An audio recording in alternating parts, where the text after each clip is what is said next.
ಜೊತೆಗೆ ಸ್ವಾಗತ. ನಾನು ಲಕ್ಷ್ಮಣ್ ಹುಗಾರ್. ಭಾರತೀಯ ಏರ್ ಫೋರ್ಸ್ಗೆ ಒಂದು ಸಲಾಂ ಹೇಳಲೇಬೇಕು.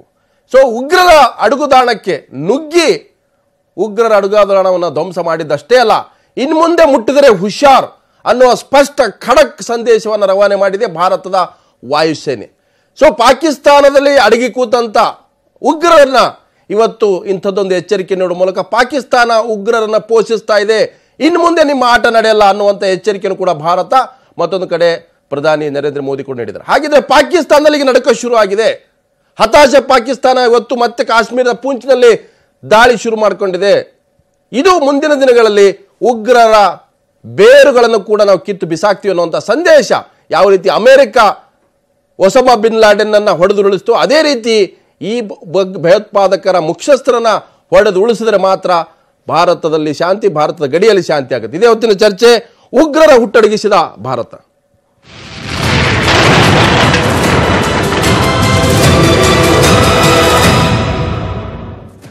ಭಾರತದ ದಿಟ್ಟ ಪ್ರತೀಕಾರ ತೀರಿಸಿಕೊಂಡ ಬೆನ್ನಲ್ಲೇ ಪಾಕಿಸ್ತಾನದ ಅಡುಗುದಾಣಕ್ಕೆ, ಉಗ್ರರ ಅಡುಗುದಾಣಕ್ಕೆ ನೇರವಾಗಿ ನುಗ್ಗಿ ಏರ್ ಸ್ಟ್ರೈಕ್ ಆದ ನಂತರ ಪಾಕಿಸ್ತಾನ ಹತಾಶಗೊಂಡಿದೆ, ಕೈ ಇಸ್ಕೊಳ್ತಾ ಇದೆ. ಅನಂತರ ಈಗ ಮತ್ತೆ ಏರ್ ಸ್ಟ್ರೈಕ್ ಬಳಿಕ ಹತಾಶಗೊಂಡಂತ ಪಾಕಿಸ್ತಾನ ಭಾರತ ಪಾಕ್ ಗಡಿಯಲ್ಲಿ ಪದೇ ಈಗ ವಿರಾಮ ಉಲ್ಲಂಘನೆ ಮಾಡಿದೆ. ಅಲ್ಲಿ ಫೈರಿಂಗ್ ಮಾಡಿಕೊಂಡಿರ್ತಕ್ಕಂಥದ್ದು ಏಕಾಗಿ ಗುಂಡಿನ ದಾಳಿ ಕೂಡ ಶುರು ಮಾಡಿದೆ. ಪಾಕ್ನ ಸೈನಿಕರು ಹತಾಶಗೊಂಡಿದ್ದಾರೆ. ಅಲ್ಲಿಯ ಪ್ರಧಾನಿ ಇಮ್ರಾನ್ ಕೂಡ ಹತಾಶಗೊಂಡು ಈ ಒಂದು ದಾಳಿ ಶುರು ಆಗಿದೆ. ಜಮ್ಮು ಕಾಶ್ಮೀರದ ಪೂಂಚ್ ವಲಯದಲ್ಲಿ ಈಗ ದಾಳಿ ನಡೆದಿರ್ತಕ್ಕಂಥ ಮಾಹಿತಿ ಬರ್ತದೆ. ಶೆಲ್ ದಾಳಿ ನಡೆಸ್ತಾ ಇದೆ ಪಾಕ್ ಸೇನಾಪಡೆ ಅನ್ನುವಂಥ ಮಾಹಿತಿ ಕೂಡ ಸಿಗ್ತಾ ಇದೆ. ಸೊ ಇದು ಭಾರತದ ದಿಟ್ಟ ಉತ್ತರಕ್ಕೆ ಹತಾಶಗೊಂಡ ಪಾಕಿಸ್ತಾನದ ಕಡೆಯಿಂದ ಬಂದಂತ ಪ್ರತಿ ದಾಳಿ. ಸೊ ಈಗಾಗಲೇ ಗಡಿಯಲ್ಲೂ ಕೂಡ ಕಟ್ಟೆಚ್ಚರ ವಹಿಸಲಾಗಿದೆ. ಬೆಳಿಗ್ಗೆ ಅಂದರೆ 4ನೇ ಬಾರಿ ಕದನ ವಿರಾಮ ಉಲ್ಲಂಘನೆ ಆಗಿದೆ ಭಾರತ ಮತ್ತು ಪಾಕ್ ಗಡಿಯಲ್ಲಿ. ಸೊ ಈಗಾಗಲೇ ಕಾಲುಕೆರೆ ಜಗಳಕ್ಕೆ ಬರ್ತಾ ಇರೋ ಪಾಕಿಸ್ತಾನಕ್ಕೆ ತಕ್ಕ ಶಾಸ್ತಿ ಕಲಿಸುವ ನಿಟ್ಟಿನಲ್ಲಿ ಭಾರತದ ವಾಯುಪಡೆ ದಿಟ್ಟ ಉತ್ತರ ಕೊಟ್ಟಿದೆ. ಭಾರತೀಯ ಸೇನೆಗೆ ಒಂದು ಸಲಾಂ ಹೇಳಲೇಬೇಕು.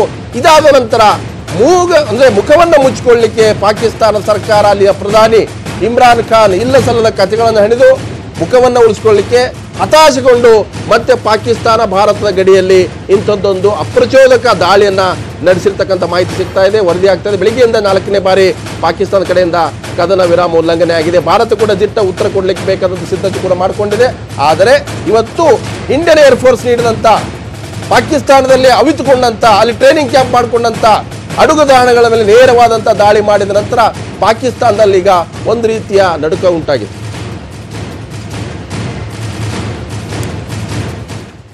ಇದಾದ ನಂತರ ಇವತ್ತು ಪ್ರಧಾನಿ ನರೇಂದ್ರ ಮೋದಿ ನೇತೃತ್ವದಲ್ಲಿ ಮುಂದಿನ ಸುರಕ್ಷತಾ ಕ್ರಮಗಳಿರಬಹುದು, ಯಾವ ರೀತಿಯಾದಂತಹ ರಣತಂತ್ರವನ್ನು ರೂಪಿಸಬೇಕು ಅನ್ನೋ ನಿಟ್ಟಿನಲ್ಲಿ ಈಗಾಗಲೇ ಸುಷ್ಮಾ ಸ್ವರಾಜ್ ನೇತೃತ್ವದಲ್ಲೂ ಕೂಡ ಇನ್ನು ಸರ್ವಪಕ್ಷ ಸಭೆಯಲ್ಲಿ ಚರ್ಚೆ ಆಗಿದೆ. ಏರ್ ಸ್ಟ್ರೈಕ್ ನಂತರದ ಬೆಳವಣಿಗೆಗಳು ಯಾವ ರೀತಿ ದಾಳಿ ಆಯಿತು, ವಿದೇಶಾಂಗ ಸಚಿವ ಸುಷ್ಮಾ ಸ್ವರಾಜ್ ನೇತೃತ್ವದಲ್ಲಿ ಮಹತ್ವದ ಸರ್ವ ಪಕ್ಷದ ಸಭೆ ನಡೆದಿದೆ. ಸರ್ಕಾರದ ಮುಂದಿನ ಹೆಜ್ಜೆಗಳೇನು, ತಂತ್ರಗಾರಿಕೆಗಳೇನಿರ್ಬೋದು, ಪ್ರತಿಪಕ್ಷಗಳ ವಿಶ್ವಾಸವನ್ನು ತೆಗೆದುಕೊಂಡು ಯಾವ ರೀತಿ ದಿಟ್ಟ ಹೆಜ್ಜೆ ಇಡಬೇಕು, ಎಲ್ಲ ಪಕ್ಷಗಳ ಅಭಿಪ್ರಾಯವನ್ನ ಪಡೆದಿರತಕ್ಕಂಥ ಇವತ್ತಿನ ಸಭೆ ಏನಿದೆ ಬಹಳ ಮಹತ್ವದ ಸಭೆ. ಪ್ರಧಾನಿ ಮೋದಿ ನೇತೃತ್ವದಲ್ಲೂ ಕೂಡ ಉನ್ನತ ಮಟ್ಟದ ಸಭೆ ನಡೆದಿದೆ. ಅದಕ್ಕೂ ಮೊದಲು ವಿದೇಶಾಂಗ ಸಚಿವೆ ಸುಷ್ಮಾ ಸ್ವರಾಜ್ ನೇತೃತ್ವದಲ್ಲೂ ಕೂಡ ಸರ್ವಪಕ್ಷ ಸಭೆ ನಡೆಯಿತು. ಇಡೀ ದಿನದ ಬೆಳವಣಿಗೆಗಳು, ಮುಂದಿನ ತಂತ್ರಗಾರಿಕೆ ಹೇಗಿರಬೇಕು, ಸರ್ವಪಕ್ಷ ಸಭೆ ಮುಗಿದ ಮೇಲೆ ಉನ್ನತ ಮಟ್ಟದ ಸಭೆ ಕೂಡ ಪ್ರಧಾನಿ ನರೇಂದ್ರ ಮೋದಿ ನೇತೃತ್ವದಲ್ಲಿ ನಡೆದಿದೆ. ಪ್ರಧಾನಿ ಮೋದಿ ನೇತೃತ್ವದಲ್ಲಿ ನಡೆದಂಥ ಸಭೆ. ಸೊ ಯಾವ ರೀತಿಯಾದಂಥ ಸ್ಟ್ರೈಕ್ ಅನ್ನ ಮಾಡಲಾಗಿದೆ, ಮುಂದೆ ಯಾವ ರೀತಿ ಮಾಡಬೇಕು, ಮತ್ತೆ ಇದೊಂದು ರೀತಿ ಪಾಕಿಸ್ತಾನದ ಕಡೆ ರಿಟಾಲಿಯೇಷನ್ ಅಂದ್ರೆ ಪ್ರತಿದಾಳಿ ಆಗುವ ಸಾಧ್ಯತೆ ಇದೆ, ಅದನ್ನೇ ಹೇಗೆ ಎದುರಿಸಬೇಕು, ಹೇಗೆ ನಮ್ಮ ಸೇನೆಯನ್ನ ಒಂದು ರೀತಿಯ ಸ್ಥೈರ್ಯವನ್ನ ತುಂಬಬೇಕು, ಈ ರೀತಿಯ ಚರ್ಚೆಗಳು ಕೂಡ ಉನ್ನತ ಮಟ್ಟದ ಸಭೆಯಲ್ಲಿ ಆಗಿದೆ.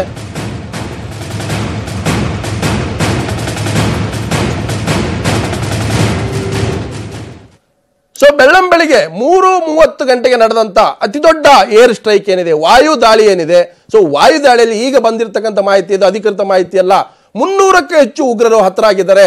ಅದರಲ್ಲಿ ಜೈಷೆ ಮೊಹಮ್ಮದ್ ಸಂಘಟನೆಗೆ ಸೇರಿದಂತ ಅಜರ್ ಮಸೂದ್ನ ಸಹೋದರ ಇರಬಹುದು, ಬಾಮೈದ ಇರಬಹುದು, ಬಹಳಷ್ಟು ಪ್ರಮುಖ ಈ ಒಂದು ಟ್ರೈನಿಂಗ್ ಕೊಡ್ತಕ್ಕಂಥವ್ರು. ಮೊನ್ನೆ ನಡೆದಂತ CRPF ಯೋಧರ ಮೇಲೆ ನಡೆದಂತ ಬಾಂಬ್ ದಾಳಿ ಇತ್ತು. ಆ ದಾಳಿಯ ಕಮಾಂಡರ್ ಯಾರು ಇದರ ಮುಖ್ಯಸ್ಥರಾಗಿದ್ರು, ಆ ಟ್ರೈನಿಂಗ್ ಕ್ಯಾಂಪ್ ಅನ್ನಲ್ಲೇ ಆ ಟ್ರೈನಿಂಗ್ ಪಡ್ಕೊಂಡು ಈ ದಾಳಿ ನಡೆಸಿರ್ತಕ್ಕಂಥದ್ದು. ಸೊ ಇದರ ದಾಳಿಗೆ ಸಂಬಂಧಪಟ್ಟಂತ ಒಂದು ಹೇಳಿಕೆಯನ್ನು ಕೂಡ ವಿದೇಶಾಂಗ ಕಾರ್ಯದರ್ಶಿ ವಿಜಯ್ ಗೋಖಲೆ ನೀಡಿದ್ರು. ಕೇಳ್ಕೊಳ್ಳೋಣ. In an intelligence-led operation in the early hours of today, India struck the biggest training camp of the Jaish-e-Mohammed in Balakot. In this operation, a very large number of Jaish-e-Mohammed terrorists, trainers, senior commanders and groups of jihadis who were being trained for Fidaiin action were eliminated. This facility at Balakot was headed by Maulana Yusuf Azhar, alias Ustad Ghori, the brother-in-law of Masood Azhar, chief of the JEM. The government of India is firmly and resolutely committed to taking all necessary measures to fight the menace of terrorism. This non-military preemptive action. ಭಾರತದ ವಾಯುಸೇನೆ ನಡೆಸಿದಂಥ ದಿಟ್ಟ ದಾಳಿಯ ನಂತರ ಇವತ್ತು ಪ್ರಧಾನಿ ನರೇಂದ್ರ ಮೋದಿ ಕೂಡ ತಮ್ಮ ಪ್ರತಿಕ್ರಿಯೆಯನ್ನು ಕೊಟ್ಟರು. ಈ ದೇಶದ ಮತ್ತೆ ಭಾರತ ಮಾತೆಯನ್ನು ತಲೆ ತಗ್ಗಿಸುವ ರೀತಿಯಾಗಲಿ ಯಾವುದೇ ರೀತಿ ಅವಮಾನ ಆಗದ ರೀತಿ ನಡ್ಕೊಳ್ತಕ್ಕಂಥದ್ದು, ಸುರಕ್ಷಿತವಾಗಿ ಭಾರತ ಯಾರ ಕೈಯಲ್ಲಿರಬೇಕು ಅವ್ರ ಕೈಯಲ್ಲಿದೆ. ಸೊ ಈ ನಿಟ್ಟಿನಲ್ಲಿ ಯಾವುದೇ ರೀತಿಯಾದಂಥ ಹಿನ್ನಡೆ ಆಗೋದಾಗಲಿ, ಸೊ ಹೆಜ್ಜೆಯನ್ನು ಹಿಂದಿಡ್ತಕ್ಕಂಥ ಪ್ರಶ್ನೆನೇ ಇಲ್ಲ. ಸೊ ಬಹಳ ಗಟ್ಟಿಯಾಗಿ ದಿಟ್ಟವಾಗಿ ಪ್ರಧಾನಿ ಮೋದಿ ಕೂಡ ಮಾತನಾಡಿದ್ದಾರೆ. सौगंध मुझे इस मिट्टी की,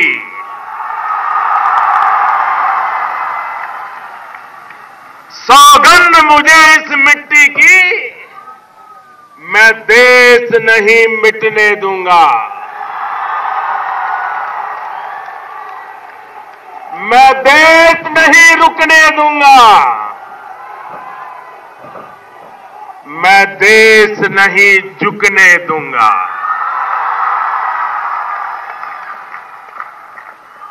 सौगंध मुझे है मिट्टी की, मैं देश नहीं मिटने दूंगा, मैं देश नहीं रुकने दूंगा, मैं देश नहीं झुकने दूंगा. मेरा वचन है, मेरा वचन है भारत मां को, मेरा वचन है भारत मां को, तेरा शीश झुकने नहीं दूंगा.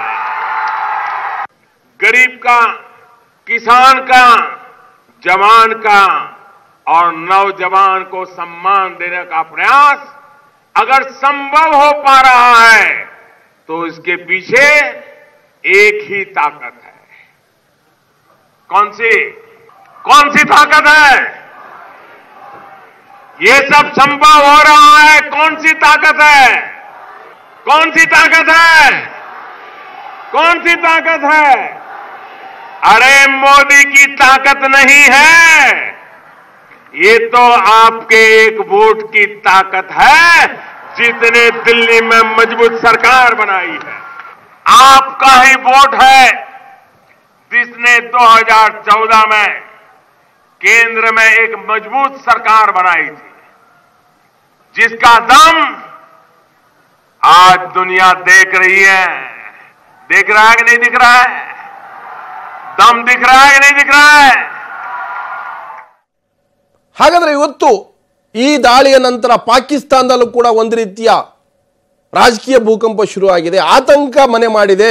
ಹಾಗಿದ್ರೆ ಭಾರತ ಕೊಟ್ಟಂತ ಈ ದಾಳಿ ಏನಿದೆ, ಪಾಕ್ ಅಕ್ಯುಪೈಡ್ ಕಾಶ್ಮೀರ್ ದಾಟಿ ಇವತ್ತು ಭಾರತ ಸೇನೆ ದಾಳಿ ಮಾಡಿದೆ. ಅಂದರೆ ಪ್ರಿಎಂಪ್ಟಿವ್, ಅಂದರೆ ಮುಂದೆ ಆಗಬಹುದಾದಂಥ ಇವರ ಅಪಾಯಗಳನ್ನು ಮೊದಲೇ ಎಚ್ಚೆತ್ತುಕೊಂಡು ಇವತ್ತು ಇಂಥ ದಾಳಿ ನಡೆಸಿದೆ ಅನ್ನುವಂಥದ್ದು. ಸೊ ಹಾಗಿದ್ರೆ ಪಾಕಿಸ್ತಾನ ಕೂಡ ನಾವು ಸುಮ್ಮನೆ ಕೂಡಲ್ಲ, ನಾವು ಕೂಡ ಉತ್ತರ ಕೊಡ್ತೀವಿ ಅನ್ನೋಂಥದ್ದು. ಹಾಗಿದ್ರೆ ಪಾಕಿಸ್ತಾನದಲ್ಲಿ ಇವತ್ತು ಅಲ್ಲಿ ವಿರೋಧ ಪಕ್ಷಗಳು ಅಲ್ಲಿಯ ಪ್ರಧಾನಿಗಳನ್ನು ಹೀನಾಮಾನವಾಗಿ ತರಾಟೆ ತೆಗೆದುಕೊಂಡಿದ್ದಾರೆ. ನಾಚಿಕೆ ಆಗಬೇಕು ಅನ್ನುವಂಥ ಭಾಷೆಯನ್ನು ಕೂಡ ಅಲ್ಲಿ ಸಂಸತ್ನಲ್ಲಿ ಹೇಳ್ತಾ ಇಡೀ ಪಾಕಿಸ್ತಾನದಲ್ಲಿ ಒಂದು ರೀತಿಯ ತುರ್ತು ಪರಿಸ್ಥಿತಿ ಅನ್ನುವಂಥ ವಾತಾವರಣ ನಿರ್ಮಾಣ ಆಗಿದೆ ಅನ್ನೋದು. ಆ ನಂತರ ಅಲ್ಲಿಯ ಪ್ರಧಾನಿ ಇಮ್ರಾನ್ ಖಾನ್ ಹೇಳ್ತಾರೆ, ನಾವು ಕೂಡ ರೆಡಿ ಇದ್ದೀವಿ, ನಾವು ಎಲ್ಲ ಪರಿಸ್ಥಿತಿಯನ್ನು ಎದುರಿಸೋಕೆ ರೆಡಿ ಇದ್ದೀವಿ. ಅಂದರೆ ಅರ್ಥ, ಸೊ ಭಾರತ ಪಾಕಿಸ್ತಾನದ ಗಡಿಯಲ್ಲಿ ಯುದ್ಧದ ಸ್ಥಿತಿ ನಿರ್ಮಾಣ ಆಗುತ್ತಾ? ಸೊ ಚರ್ಚೆ ಮಾಡ್ತೀನಿ. ಜೊತೆಗೆ ಮೈಸೂರಿನಿಂದ ಜಯಪ್ರಕಾಶ್ ನಿವೃತ್ತ DRDO ಅಧಿಕಾರಿಗಳಾಗಿ ಕೆಲಸ ಮಾಡಿದಂಥವ್ರು, ಬಹಳ ಈ ವಿಚಾರಗಳಲ್ಲಿ ಅನುಭವ ಹೊಂದಿರತಕ್ಕಂಥ ಜಯಪ್ರಕಾಶ್ ಅವರೇ, ಕಾರ್ಯಕ್ರಮಕ್ಕೆ ಸ್ವಾಗತ. ನಮ್ಮ ಸೇನೆಗೆ ಮತ್ತೊಂದು ಸಲ ಸಲ್ಯೂಟ್ ಹೇಳ್ತಾನೆ. ಸೊ ಎಲ್ಲ ಒಂದು ಕಡೆ ಪಾಕಿಸ್ತಾನ ಮತ್ತು ಭಾರತದ ಮಧ್ಯೆ ಇವತ್ತು ಇನ್ನೊಂದು ಹಂತದ ಯುದ್ಧಕ್ಕೆ ರೆಡಿ ಆಗಿದೀವ ಅನ್ನುವಂಥ ಒಂದು ಅನುಮಾನ ಕಾಡ್ತಾ. ಯಾಕಂತಂದ್ರೆ ಒಂದು ಕಡೆ ಭಾರತದ ವಾಯುಸೇನೆ ನಡೆಸಿದಂಥ ದಿಟ್ಟ ದಾಳಿ ನಂತರ ಅಲ್ಲಿ ಪಾಕಿಸ್ತಾನದಲ್ಲಿ ಶುರು ಆಗಿರ್ತಕ್ಕಂಥದ್ದು ಒಂದು ರೀತಿ ಬಿದ್ರು ಮೀಸೆ ಮಣ್ಣಾಗಲಿಲ್ಲ, ಅದರ ಅರ್ಥ ಅವ್ರು ಕಾಲು ಕೆದರಿ ಮತ್ತೆ ಜಗಳಕ್ಕೆ ನಿಲ್ತಾರೆ ಅನ್ನುವಂಥ ಸಂದೇಶ ರವಾನೆ ಆಗ್ತಾ ಇದೆ ಆ ಕಡೆಯಿಂದ. ಜಯಪ್ರಕಾಶ್ ಅವರು ನಮಸ್ಕಾರ. ನೀವು ಹೇಳಿದಾಗೆ ನಾವು ಇವತ್ತು ನೇರವಾಗಿ ಒಂದು ಯುದ್ಧದ ರೀತಿಯಲ್ಲಿ ನಾವು ಇವತ್ತು ನಾವು ಕಾರ್ಯಾಚರಣೆ ಮಾಡಿದ್ದೇವೆ ಅಂತ ಹೇಳಿದ್ರೆ ಇಷ್ಟರವರೆಗೆ ಪಾಕಿಸ್ತಾನ ತನ್ನ ಕುಕೃತ್ಯಗಳಿಂದ ಕಣ್ಣು ಮುಚ್ಚಿ ಇಂಥದ್ದೆಲ್ಲ ಕೆಲಸಗಳನ್ನು ಮಾಡುವಾಗ ನಾವು ಸುಮ್ಮನೆ ಕೂತದ್ದಿದೆ. ಆದರೆ ಹೀಗಾಗಿ ಇವತ್ತು ನಾವು ನಿಜವಾಗಿಯೂ ಒಂದು ನೇರವಾಗಿ ಅವರಿಗೆ ನಾವು ಒಂದು ಉತ್ತರವನ್ನು ಕೊಟ್ಟಿದ್ದೇವೆ. ಅಲ್ಲ ಜಯಪ್ರಕಾಶ್, ನಿಮ್ಗೆ ಆಡಿಯೋ ಸರಿಯಾಗಿ ಕೇಳಿಸ್ತಾ ಇಲ್ವಾ? ಇನ್ನು ಅವರಿಗೆ ಅಲ್ಲಿಯ ಪ್ರಧಾನಿ ಇಮ್ರಾನಿಗೆ ಅಲ್ಲ ಕೇಳಿಸ್ತಾ ಇದೆ, ಆದ್ರೆ ಎಕೋ ಹೊಡಿತಾ ಇದೆಯಾ? ನನ್ನ ವಾಯ್ಸೇ ನಾನು ಕೇಳಿದೆ. ಅವ್ರ ವಾಯ್ಸ್ ಅವ್ರು ಕೇಳಿಸ್ತಾ ಇದೆ, ಸರಿ ಮಾಡಿ. ಎಸ್, ನಾನು ಜಯಪ್ರಕಾಶ್ ಮಾತಾಡ್ತೇನೆ, ಸರಿ ಮಾಡ್ತೇನೆ. ಅವ್ರ ವಾಯ್ಸ್ ಅವ್ರಿಗೆ ಕೇಳಿಸ್ತಾ ಇದೆ, ತಾಂತ್ರಿಕ ಸಮಸ್ಯೆ ಇದೆ. ಒಂದು ಸ್ಪಷ್ಟವಾಗಿರ್ತಕ್ಕಂಥದ್ದು, ಭಾರತ ಭಯೋತ್ಪಾದನೆ ವಿರುದ್ಧದ ಹೋರಾಟದ ಸ್ಪಷ್ಟತೆ ಇದೆ. ಇವತ್ತು ಏರ್ ಫೋರ್ಸ್ ನಡೆಸಿದಂಥ ಬೆಂಗಳೂರಿನಲ್ಲಿರ್ತಕ್ಕಂಥ HAL ನಿರ್ಮಿತ ಮಿರಾಜ್ ಯುದ್ಧ ವಿಮಾನ ಬಹಳ ತೀಕ್ಷ್ಣವಾಗಿ ದಾಳಿ ಮಾಡ್ತಕ್ಕಂಥದ್ದು. 1000 kg RDX ಯಾವ ರಕ್ತ ಪಿಪಾಸುಗಳು ಧರ್ಮದ ಹೆಸರಲ್ಲಿ ಇವತ್ತು ಆ ಯೋಧರನ್ನ, ನಮ್ಮ ಭಾರತದ 40 ಯೋಧರನ್ನು ಬಲಿ ತೆಗೆದುಕೊಂಡ್ರು. ಅದೇ ಮಾದರಿಯಲ್ಲಿ ಅದೇ ಭಯೋತ್ಪಾದಕರ ಎದೆ ಮೇಲೆ ಇವತ್ತು 1000 kg ಬಾಂಬನ್ನು ಎಸೆದು ಅವರಿಗೆ ಪಾಠ ಕಲಿಸಿದೆ. ಅಂದ್ರೆ ಎಲ್ಲೂ ಕೂಡ ಒಬ್ಬ ನಾಗರಿಕರಿಗೆ ಇದರಿಂದ ತೊಂದರೆ ಆಗಿಲ್ಲ, ಪಾಕಿಸ್ತಾನದ ಸಾಮಾನ್ಯ ನಾಗರಿಕ ತೊಂದರೆ ಆಗಿಲ್ಲ. ಭಾರತದ ಗುರಿ ಸ್ಪಷ್ಟವಾಗಿದೆ, ಯಾವುದೇ ಮೂಲದ ಭಯೋತ್ಪಾದನೆಯನ್ನು ಹುಟ್ಟಡಗಿಸಬೇಕು. ಆ ಹುಟ್ಟಡಗಿಸೋ ಕೆಲಸದಲ್ಲಿ ಇವತ್ತಿನ ದಾಳಿ ನಿರ್ದಿಷ್ಟವಾಗಿತ್ತು, ಸ್ಪಷ್ಟವಾಗಿತ್ತು. ಬಹಳ ಸ್ಪಷ್ಟವಾದಂಥ ಮೆಸೇಜ್ ಕೂಡ ಪಾಕಿಸ್ತಾನಕ್ಕೆ ಮತ್ತೆ ಯಾರು ಭಯೋತ್ಪಾದನೆ ಬೆಂಬಲಿಸ್ತಾರೆ ಆ ರಾಷ್ಟ್ರಗಳಿಗೆ ಹೋಗಿದೆ. ಮತ್ತಷ್ಟು ಮಾತಾಡೋಣ. ಅಕ್ಕಪಕ್ಕ ಇರೋರು ಶಾಂತವಾಗಿದ್ದರೆ ಅವರು ಕೂಡ ನೆಮ್ಮದಿಯಾಗಿರ್ತಾರೆ, ಅಕ್ಕಪಕ್ಕದವ್ರು ನೆಮ್ಮದಿಯಾಗಿರ್ತಾರೆ. ಸೊ ಅಕ್ಕಪಕ್ಕದವ್ರು ಯಾವಾಗಲೂ ಮೈ ಮೇಲೆ ಬಿದ್ದು ಜಗಳ ಮಾಡ್ತಾ ಇದ್ರೆ ಅವರಿಗೆ ಯಾವ ಭಾಷೆಯಲ್ಲಿ ಪಾಠ ಕಲಿಸ್ಬೇಕು, ಅದು ಡಿಪ್ಲೊಮೆಟಿಕ್ ಆಗಿ ಹೇಳ್ಬೋದು, ಜಾಣತದಿಂದ ಹೇಳ್ಬೋದು, ಕೆಲವು ಸಲ ಅಂದರೆ ದೊಣ್ಣೆ ಅಂದರೆ ಏನು ದೊಣ್ಣೆಯಿಂದನೇ ಹೇಳಬೇಕಾಗುತ್ತೆ. ಅಂಥದ್ದೊಂದು ಸ್ಥಿತಿಯನ್ನು ತಂದುಕೊಂಡಿದೆ ಪಾಕಿಸ್ತಾನ. ಸೊ ಇವತ್ತು ನಡೆದಂಥ ಏರ್ ಸ್ಟ್ರೈಕ್ನ ಬಗ್ಗೆ ಬಹಳಷ್ಟು ರಾಜಕೀಯ ಪಕ್ಷಗಳ ನಾಯಕರುಗಳು ಸ್ವಾಗತ ಮಾಡಿದ್ದಾರೆ. ಭಾರತ ಇದರಲ್ಲಿ ಒಂದಾಗಿದೆ, ಇದರಲ್ಲಿ ಯಾರೂ ರಾಜಕೀಯ ಮಾಡಬಾರ್ದು. ಸೊ ವಿವಿಧ ಪಕ್ಷಗಳ ಗಣ್ಯರ ಅಭಿಪ್ರಾಯಗಳಿದೆ. ದೇಶಕ್ಕೆ ಇವತ್ತು ಈ ಟೆರರಿಸ್ಟ್ ನಿರ್ಮೂಲ ಮಾಡೋದಾದ್ರೆ ಮಾಡಲಿ, ನಾವ್ಯಾಕೆ ಅದಕ್ಕೆ ಅಡ್ಡಿ ಬರಬೇಕು? ಇಲ್ಲ, ಕ್ರಮ ತೆಗೆದುಕೊಂಡಿದ್ದಾರೆ, ಎಲ್ಲ ರೀತಿ ಕ್ರಮ ತೆಗೆದುಕೊಂಡಿದ್ದಾರೆ. ಆದ್ದರಿಂದ ಈ ಟೆರರಿಸ್ಟ್ ನಿರ್ಮೂಲ ಆದರೆ ಅದಕ್ಕಿಂತ ಹೆಚ್ಚಿನ ಸಾಧನೆ ಮತ್ತೊಂದು ಬೇಕು. ಇದು ಟೆರರಿಸ್ಟ್ ಮೇಲೆ ಮತ್ತು ಬಾರ್ಡರ್ನಲ್ಲಿ ಕ್ರಾಸ್ ಫೈರಿಂಗು ಮಾಡಿಸ್ತಕ್ಕಂಥದ್ದು ದೇಶದ ಹಿತದೃಷ್ಟಿಯಿಂದ ಎಲ್ಲ ಸರ್ಕಾರಗಳು ಕೂಡ ಮಾಡ್ಕೊತ ಬಂದಿವೆ. ನಮ್ಮ ಸರ್ಕಾರ ಇದ್ದಾಗಲೂ ಕೂಡ ಸುಮಾರು 6 ಸಾರಿ ಇದೇ ರೀತಿಯಾಗಿ ದಾಳಿ ಆಗಿವೆ. ದೇಶದ ಹಿತದೃಷ್ಟಿಯಿಂದ ಮತ್ತು ನಮ್ಮ ಸರಹದ್ದನ್ನ ಕಾಪಾಡೋಕ್ಕೆ ಏನು ಕ್ರಮ ತೆಗೆದಾರೋ ಅದಕ್ಕೆ ನಾವು ಸಂಪೂರ್ಣವಾಗಿ ಬೆಂಬಲವನ್ನ ವ್ಯಕ್ತಪಡಿಸಿದ್ದೇವೆ, ಈಗೂ ವ್ಯಕ್ತಪಡಿಸ್ತೇವೆ. ವೈಮಾನಿಕ ದಾಳಿ ಮಾಡಿ ಧ್ವಂಸ ಮಾಡಿದ್ದಾರೆ. ಇದಿಲ್ಲಿಗೆ ಮುಗಿಯೋದಿಲ್ಲ. ಪಾಕಿಸ್ತಾನ ಇದಕ್ಕೆ ಸರಿಯಾದ ರೀತಿ ಸ್ಪಂದಿಸದೇ ಇದ್ರೆ ಮತ್ತು ಇಡೀ ಜಗತ್ತು ಒಟ್ಟಾಗಿ ಹೋರಾಟ ಮಾಡ್ತಿರೋ ಈ ಸಂದರ್ಭದಲ್ಲಿ ಪ್ರಧಾನಿ ನರೇಂದ್ರ ಮೋದಿ ಅವರು ತಗೊಂಡಂಥ ದಿಟ್ಟ ಕ್ರಮಕ್ಕೆ ಇಡೀ ದೇಶದ 135 ಕೋಟಿ ಜನ ಅಭಿನಂದನೆಯನ್ನು ಸಲ್ಲಿಸ್ತಾ ಇದ್ದಾರೆ. ಹಾಗಾದ್ರೆ ಮತ್ತೊಬ್ಬರು ಇವತ್ತಿನ ಚರ್ಚೆಯಲ್ಲಿ ಭಾಗಿಯಾದ ಗ್ರೂಪ್ ಕ್ಯಾಪ್ಟನ್ ಜಾನಕಿರಾಮ್ ಕಾರ್ಯಕ್ರಮ ಸ್ವಾಗತ. ಒಂದು ಇಲ್ಲಿ ಪ್ರಶ್ನೆ ಇರ್ತಕ್ಕಂಥದ್ದು, ಭಾರತ ಯಾವತ್ತೂ ಕೂಡ ತಾನಾಗೆ ದಾಳಿ ಮಾಡಿದ್ದಲ್ಲ. ಭಾರತದ ನೀವು ಇತಿಹಾಸದಲ್ಲಿ ತಗೊಂಡ್ರೆ 71 ಇರ್ಬೋದು, 48 ಇರ್ಬೋದು, 62 ಇರ್ಬೋದು ಕೂಡ ಯಾವಾಗ ನೆರೆಯ ರಾಷ್ಟ್ರ ನಮ್ಮ ಮೇಲೆ ಬಂದಾಗ ನಾವು ದಾಳಿ ಮಾಡಿದ ಹೊರತಾಗಿ ನಾವು ಅಟ್ಯಾಕ್ ಮಾಡಿದ್ದಿಲ್ವೇ ಇಲ್ಲ. ಸೊ ಇವತ್ತು ನಡೆದಿರ್ತ ಕೂಡ ಬಹಳ ನಿರ್ದಿಷ್ಟವಾದಂಥ ಪ್ರಿಯಾಂಪ್ಟಿವ್, ತುಂಬ ಟಾರ್ಗೆಟೆಡ್ ಆದಂಥ ಒಂದು ದಾಳಿ, ಎಲ್ಲೂ ಕೂಡ ನಾಗರಿಕರಿಗೆ ತೊಂದರೆ ಆಗಿದ್ದಲ್ಲ. ಸೊ ಹಾಗಿರುವಾಗ ಪಾಕಿಸ್ತಾನಗೆ ಹೇಳ್ತಾ ಇದೆ, ಸಾಕ್ಷಿಯಲ್ಲಿದೆ, ಇಡೀ ವರ್ಲ್ಡ್ ಮೀಡಿಯಾ ಬರಲಿ, ಇಂಟರ್ನ್ಯಾಷನಲ್ ಮೀಡಿಯಾ ಬರಲಿ, ನಾವು ತೋರಿಸ್ತೀವಿ ಅಂತ ಒಂದು ಇಮ್ರಾನ್ ಖಾನ್ ಹೇಳ್ತಾರೆ. ಅದೇ ಪಾಕಿಸ್ತಾನದ ಆರ್ಮಿ ಸೋರ್ಸಸ್ ಹೇಳುತ್ತೆ, ಹೌದು 50 ಜನ ಸತ್ತು ಹೋಗಿದ್ದಾರೆ ಅಂತ ಹೇಳ್ತಿದ್ದಾರೆ. ಸೊ ಎಲ್ಲೋ ಒಂದು ಕಡೆ ಪಾಕಿಸ್ತಾನ ಈ ಟೆರರಿಸಮ್ ಅನ್ನ ಆ ಬೇರೆ ಸಮೇತ ತೆಗೆದು ಹಾಕೋದ್ರಲ್ಲಿ ಮನಸ್ಸಿಲ್ವಾ ಅಂತ. ಇದು 1975ರಿಂದ ನಡ್ಕೊಂಡು ಬಂದಿರುವಂತ ಕ್ಯಾಂಪ್ಗಳಿವು, ಇದೇನು ಹೊಸದಲ್ಲ. ಈ ಕ್ಯಾಂಪಿನ ವಿಚಾರ ಪ್ರತಿ ತಿಂಗಳು ನಮ್ಮ ಗವರ್ಮೆಂಟ್ ಆಫ್ ಇಂಡಿಯಾಗೆ ರಿಪೋರ್ಟ್ ಬರ್ತಾನೆ ಇರುತ್ತೆ ಇದ್ರ ಬಗ್ಗೆ. ಹಾಗಾಗಿ ಇದು ಹೊಸ್ತು ಅಂತಲ್ಲ. ಅದೊಂದೇ ಅಲ್ಲ, ಈ ನಮ್ಮ ಈ ಅಟ್ಯಾಕ್ ಮಾಡೋದು ನಮ್ಮಲ್ಲಿ ಶಸ್ತ್ರಾಸ್ತ್ರಗಳು ಏನಿದಾವೆ ಅಂದ್ರೆ ನಾವು ಇಲ್ಲಿ ಕೂತೆ ಆ ಕ್ಯಾಂಪ್ ಮೇಲೆ ದಾಳಿ ಮಾಡಬಹುದು ಮಿಸೈಲ್ಗಳಿಂದ, ಬ್ರಹ್ಮೋಯಿಂದ. ಆದರೆ ಇದು ಪಾಕಿಸ್ತಾನಕ್ಕೆ ಒಂದು ಎಚ್ಚರಿಕೆ ಮತ್ತು ಸೂಚನೆ, ನಿಮ್ಮ ಮನೆಯೊಳಗೆ ನುಗ್ಗಿ ಹೊಡೆಯತಕ್ಕಂಥ ನಮಗಿದೆ ಅಂತ ತೋರಿಸುವಂತ ಒಂದು ಮೆಸೇಜ್ ಇದು ಅಷ್ಟೇ. ಇದು ಹೊಡೆಯೋ ರೀತಿ ಬೇರೆ, ಹೊಡೆಯೋದಕ್ಕೆ ಬೇರೆ ಬೇರೆ ವಿಧಾನಗಳಿತ್ತು, ಆದರೆ ಇದನ್ನ ಬೇಕಂತಾನೆ ಚೂಸ್ ಮಾಡಿದ್ದಾರೆ. ಇನ್ನೊಂದು ಏನಂದ್ರೆ, ನಾವು ಎಂದೂ ಪಾಕಿಸ್ತಾನದ ಒಳಗಡೆ ಹೋಗಿಲ್ಲ. ಇದು ನಮ್ಮ ದೇಶ, ಇದು ಪಾಕಿಸ್ತಾನ ಆಕ್ಯುಪೈಡ್ ಕಾಶ್ಮೀರ್ ನಮ್ಮ ದೇಶದಿಂದ ತಗೊಂಡ ಭಾಗ. ಇದು ಈ ದೇಶದಲ್ಲಿರೋ, ನಮ್ಮ ದೇಶದಲ್ಲೇ ಇರುವಂತ ಈ POK ನಲ್ಲಿ ಇರುವಂತ ಟೆರರಿಸ್ಟ್ ಗಳನ್ನು ಹೊಡೆದಾಕೋದು ನಮ್ಮದೇ, ಅದು ಆಕ್ರಮಿತ ಅಷ್ಟೇ, ಅದು ಆಕ್ಚುಲ್ ರಿಯಲ್ ನಮ್ದೇ ಅದು ನೆಲ. ಅದನ್ನು ತಗೋಬೇಕನ್ನೋದೇ ಕಳೆದ 5-6 ದಶಕಗಳಿಂದ ನಡೀತಾರೆ ಹೋರಾಟ. ಅದು ಪಾಕ್ ಆಕ್ಯುಪೈಡ್ ಕಾಶ್ಮೀರ ಅದು ಭಾರತದ ಅಂಗ ಆಗ್ಬೇಕನ್ನುವಂತ ಹೋರಾಟ ಭಾರತದ ವಿಶ್ವ ಮಟ್ಟದಲ್ಲಿ ನಡೆದಿರ್ತಕ್ಕಂಥ ದೊಡ್ಡ ಹೋರಾಟ ಅದು. ಪಾಕಿಸ್ತಾನ ಆಕ್ರಮಿತ ಕಾಶ್ಮೀರ, ಆದರೆ ಅದನ್ನ ವಾಪಸ್ ತಗೊಳ್ಳೋ ಟೈಮ್ ಈಗ ಬಂದಿದೆ ಅಂತ ನಮ್ಮ ಮಾಜಿ ಸೈನಿಕರಿಗೆಲ್ಲ ಅನಿಸಿದೆ.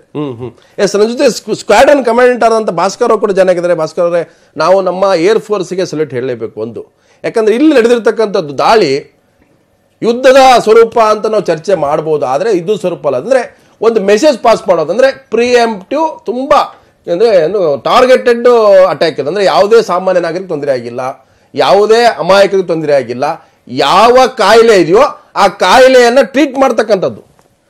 ಈ ಸಲ್ಯೂಟ್ ನ ಫಸ್ಟ್ ಸ್ವೀಕರಿಸ್ತೀನಿ, ಏರ್ಫೋರ್ಸ್ ಪರವಾಗಿ ಸ್ವೀಕರಿಸ್ತಾ ಇದ್ದೀನಿ. ಯಾಕಂದ್ರೆ ಇಡೀ ದೇಶ ಇವತ್ತು ಸಲ್ಯೂಟ್ ಮಾಡ್ತಾ ಇದೆ ಏರ್ಫೋರ್ಸ್ಗೆ, ಅದನ್ನ ನಾನು ಅಷ್ಟೇ ಒಂದು ಹೆಮ್ಮೆಯಿಂದ ಸ್ವೀಕರಿಸ್ತಾ ಇದ್ದೀನಿ. ಇಲ್ಲೊಂದು ಹೊಸ ಆಂಗಲ್, ಇದು ಪ್ರಿಎಂಪ್ಟಿವ್ ಸ್ಟ್ರೈಕ್ ಒಂದು, ಇದರಲ್ಲಿ ಹಲವಾರು ರೀತಿಯಿಂದ ನಾವು ಬೆನಿಫಿಟ್ ಪಡ್ಕೊಂಡಿದೀವಿ.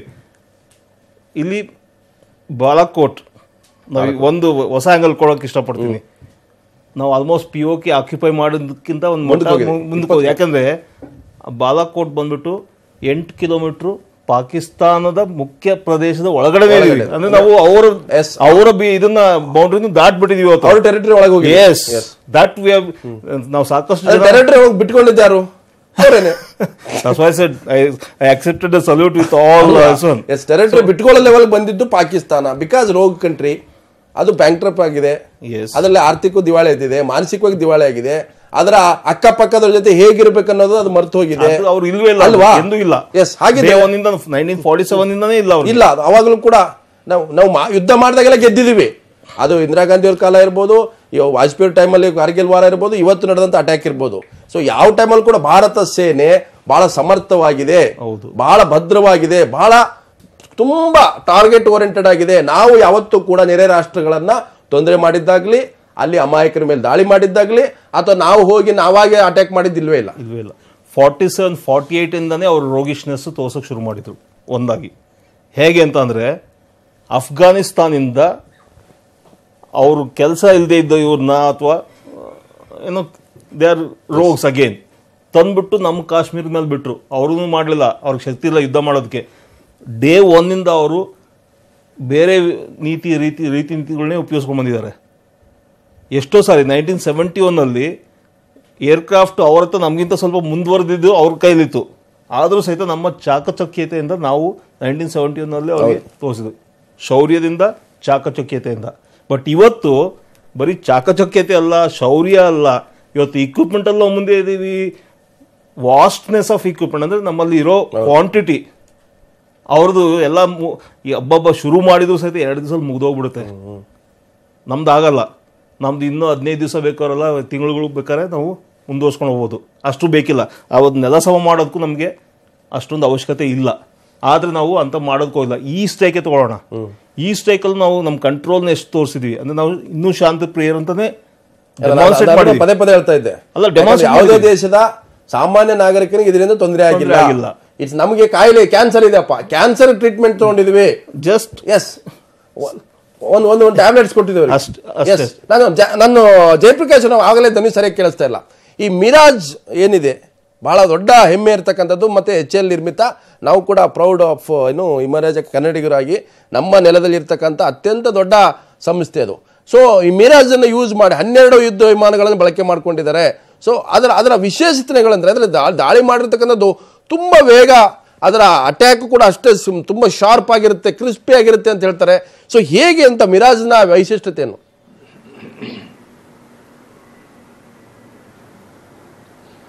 ಮಿರಾಜ್ ಯುದ್ಧ ವಿಮಾನ ಇಂತಹ ವಿಚಾರಗಳಿಗೆ ಬೇರೆ ವಿಮಾನಗಳಿಂದ ಒಂದು ಕೈ ಮೇಲೆ. ಯಾಕೆ ಹೇಳಿದರೆ ಗರಿಷ್ಠವಾಗಿ 2455 ಕಿಲೋಮೀಟರ್ ಗಂಟೆಗೆ ಪ್ರಯಾಣ ಮಾಡುವ ಒಂದು ತಾಕತ್ತಿದೆ ಅದಕ್ಕೆ. 1 ಅವರ್ 2,500 ಕಿಲೋಮೀಟರ್ ಬಹಳ ಕೆಳಗೆ ಹಂತಕ್ಕೆ ಬಂದು ದಾಳಿ ನಡೆಸಿ ಹೌದು. ಆಮೇಲೆ ಅದೇ ನಿಮ್ಮ ಮ್ಯಾಕ್ಸ್ ಸ್ಪೀಡ್ ಅಂತ ನಾವು ಹೇಳ್ತೀವಿ, ಶಬ್ದಾತೀತವಾಗಿ ಹೋಗುವಂಥದ್ದು. ಇದು ಮಧ್ಯಮ ವರ್ಗದ ಒಂದು ಯುದ್ಧ ವಿಮಾನ.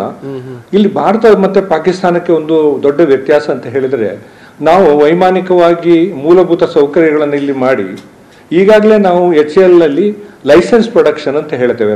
ನಾವೇ ಇಲ್ಲಿ ಆ ತಂತ್ರಜ್ಞಾನಗಳನ್ನು ಬಳಸಿ ಹೊಸ ಸಾಫ್ಟ್ವೇರ್ಗಳನ್ನು ಹಾಕಿ ನಾವು ಸುಖಾಯ್ ಇರ್ಬೋದು, ಮಿರಾಜ್ ಎಲ್ಲವನ್ನು ನಾವು ಇಲ್ಲಿ ಮಾಡುವ ಕಾರಣ ನಮ್ಮಲ್ಲಿ ಸರ್ವಸಿದ್ಧತೆ ಮತ್ತೆ ಈ ತಾಂತ್ರಿಕತೆಯಲ್ಲಿ ನಾವು ಪರಿಣಿತಿಯನ್ನು ಪಡೆದಿದ್ದೇವೆ. ನಮ್ಮ ಪೈಲಟ್ಗಳು ಕೂಡ ಸದಾ ಇಂತಹ ವಿಮಾನಗಳು ಹಾರಾಟ ಮಾಡಿ ತರಬೇತಿ ಮಾಡುವ ಅವಕಾಶ ಇದ್ದ ಕಾರಣ ಸತತವಾಗಿ ಇಂತಹ ವಿಚಾರಗಳನ್ನು ನಾವು ತರಬೇತಿ ಮಾಡ್ತಾ ಇದ್ದೇವೆ. ಈಗ ಪೂನಾದಲ್ಲಿ ಸುಖಾಯ್ದು ನೆಲೆ ಇದೆ.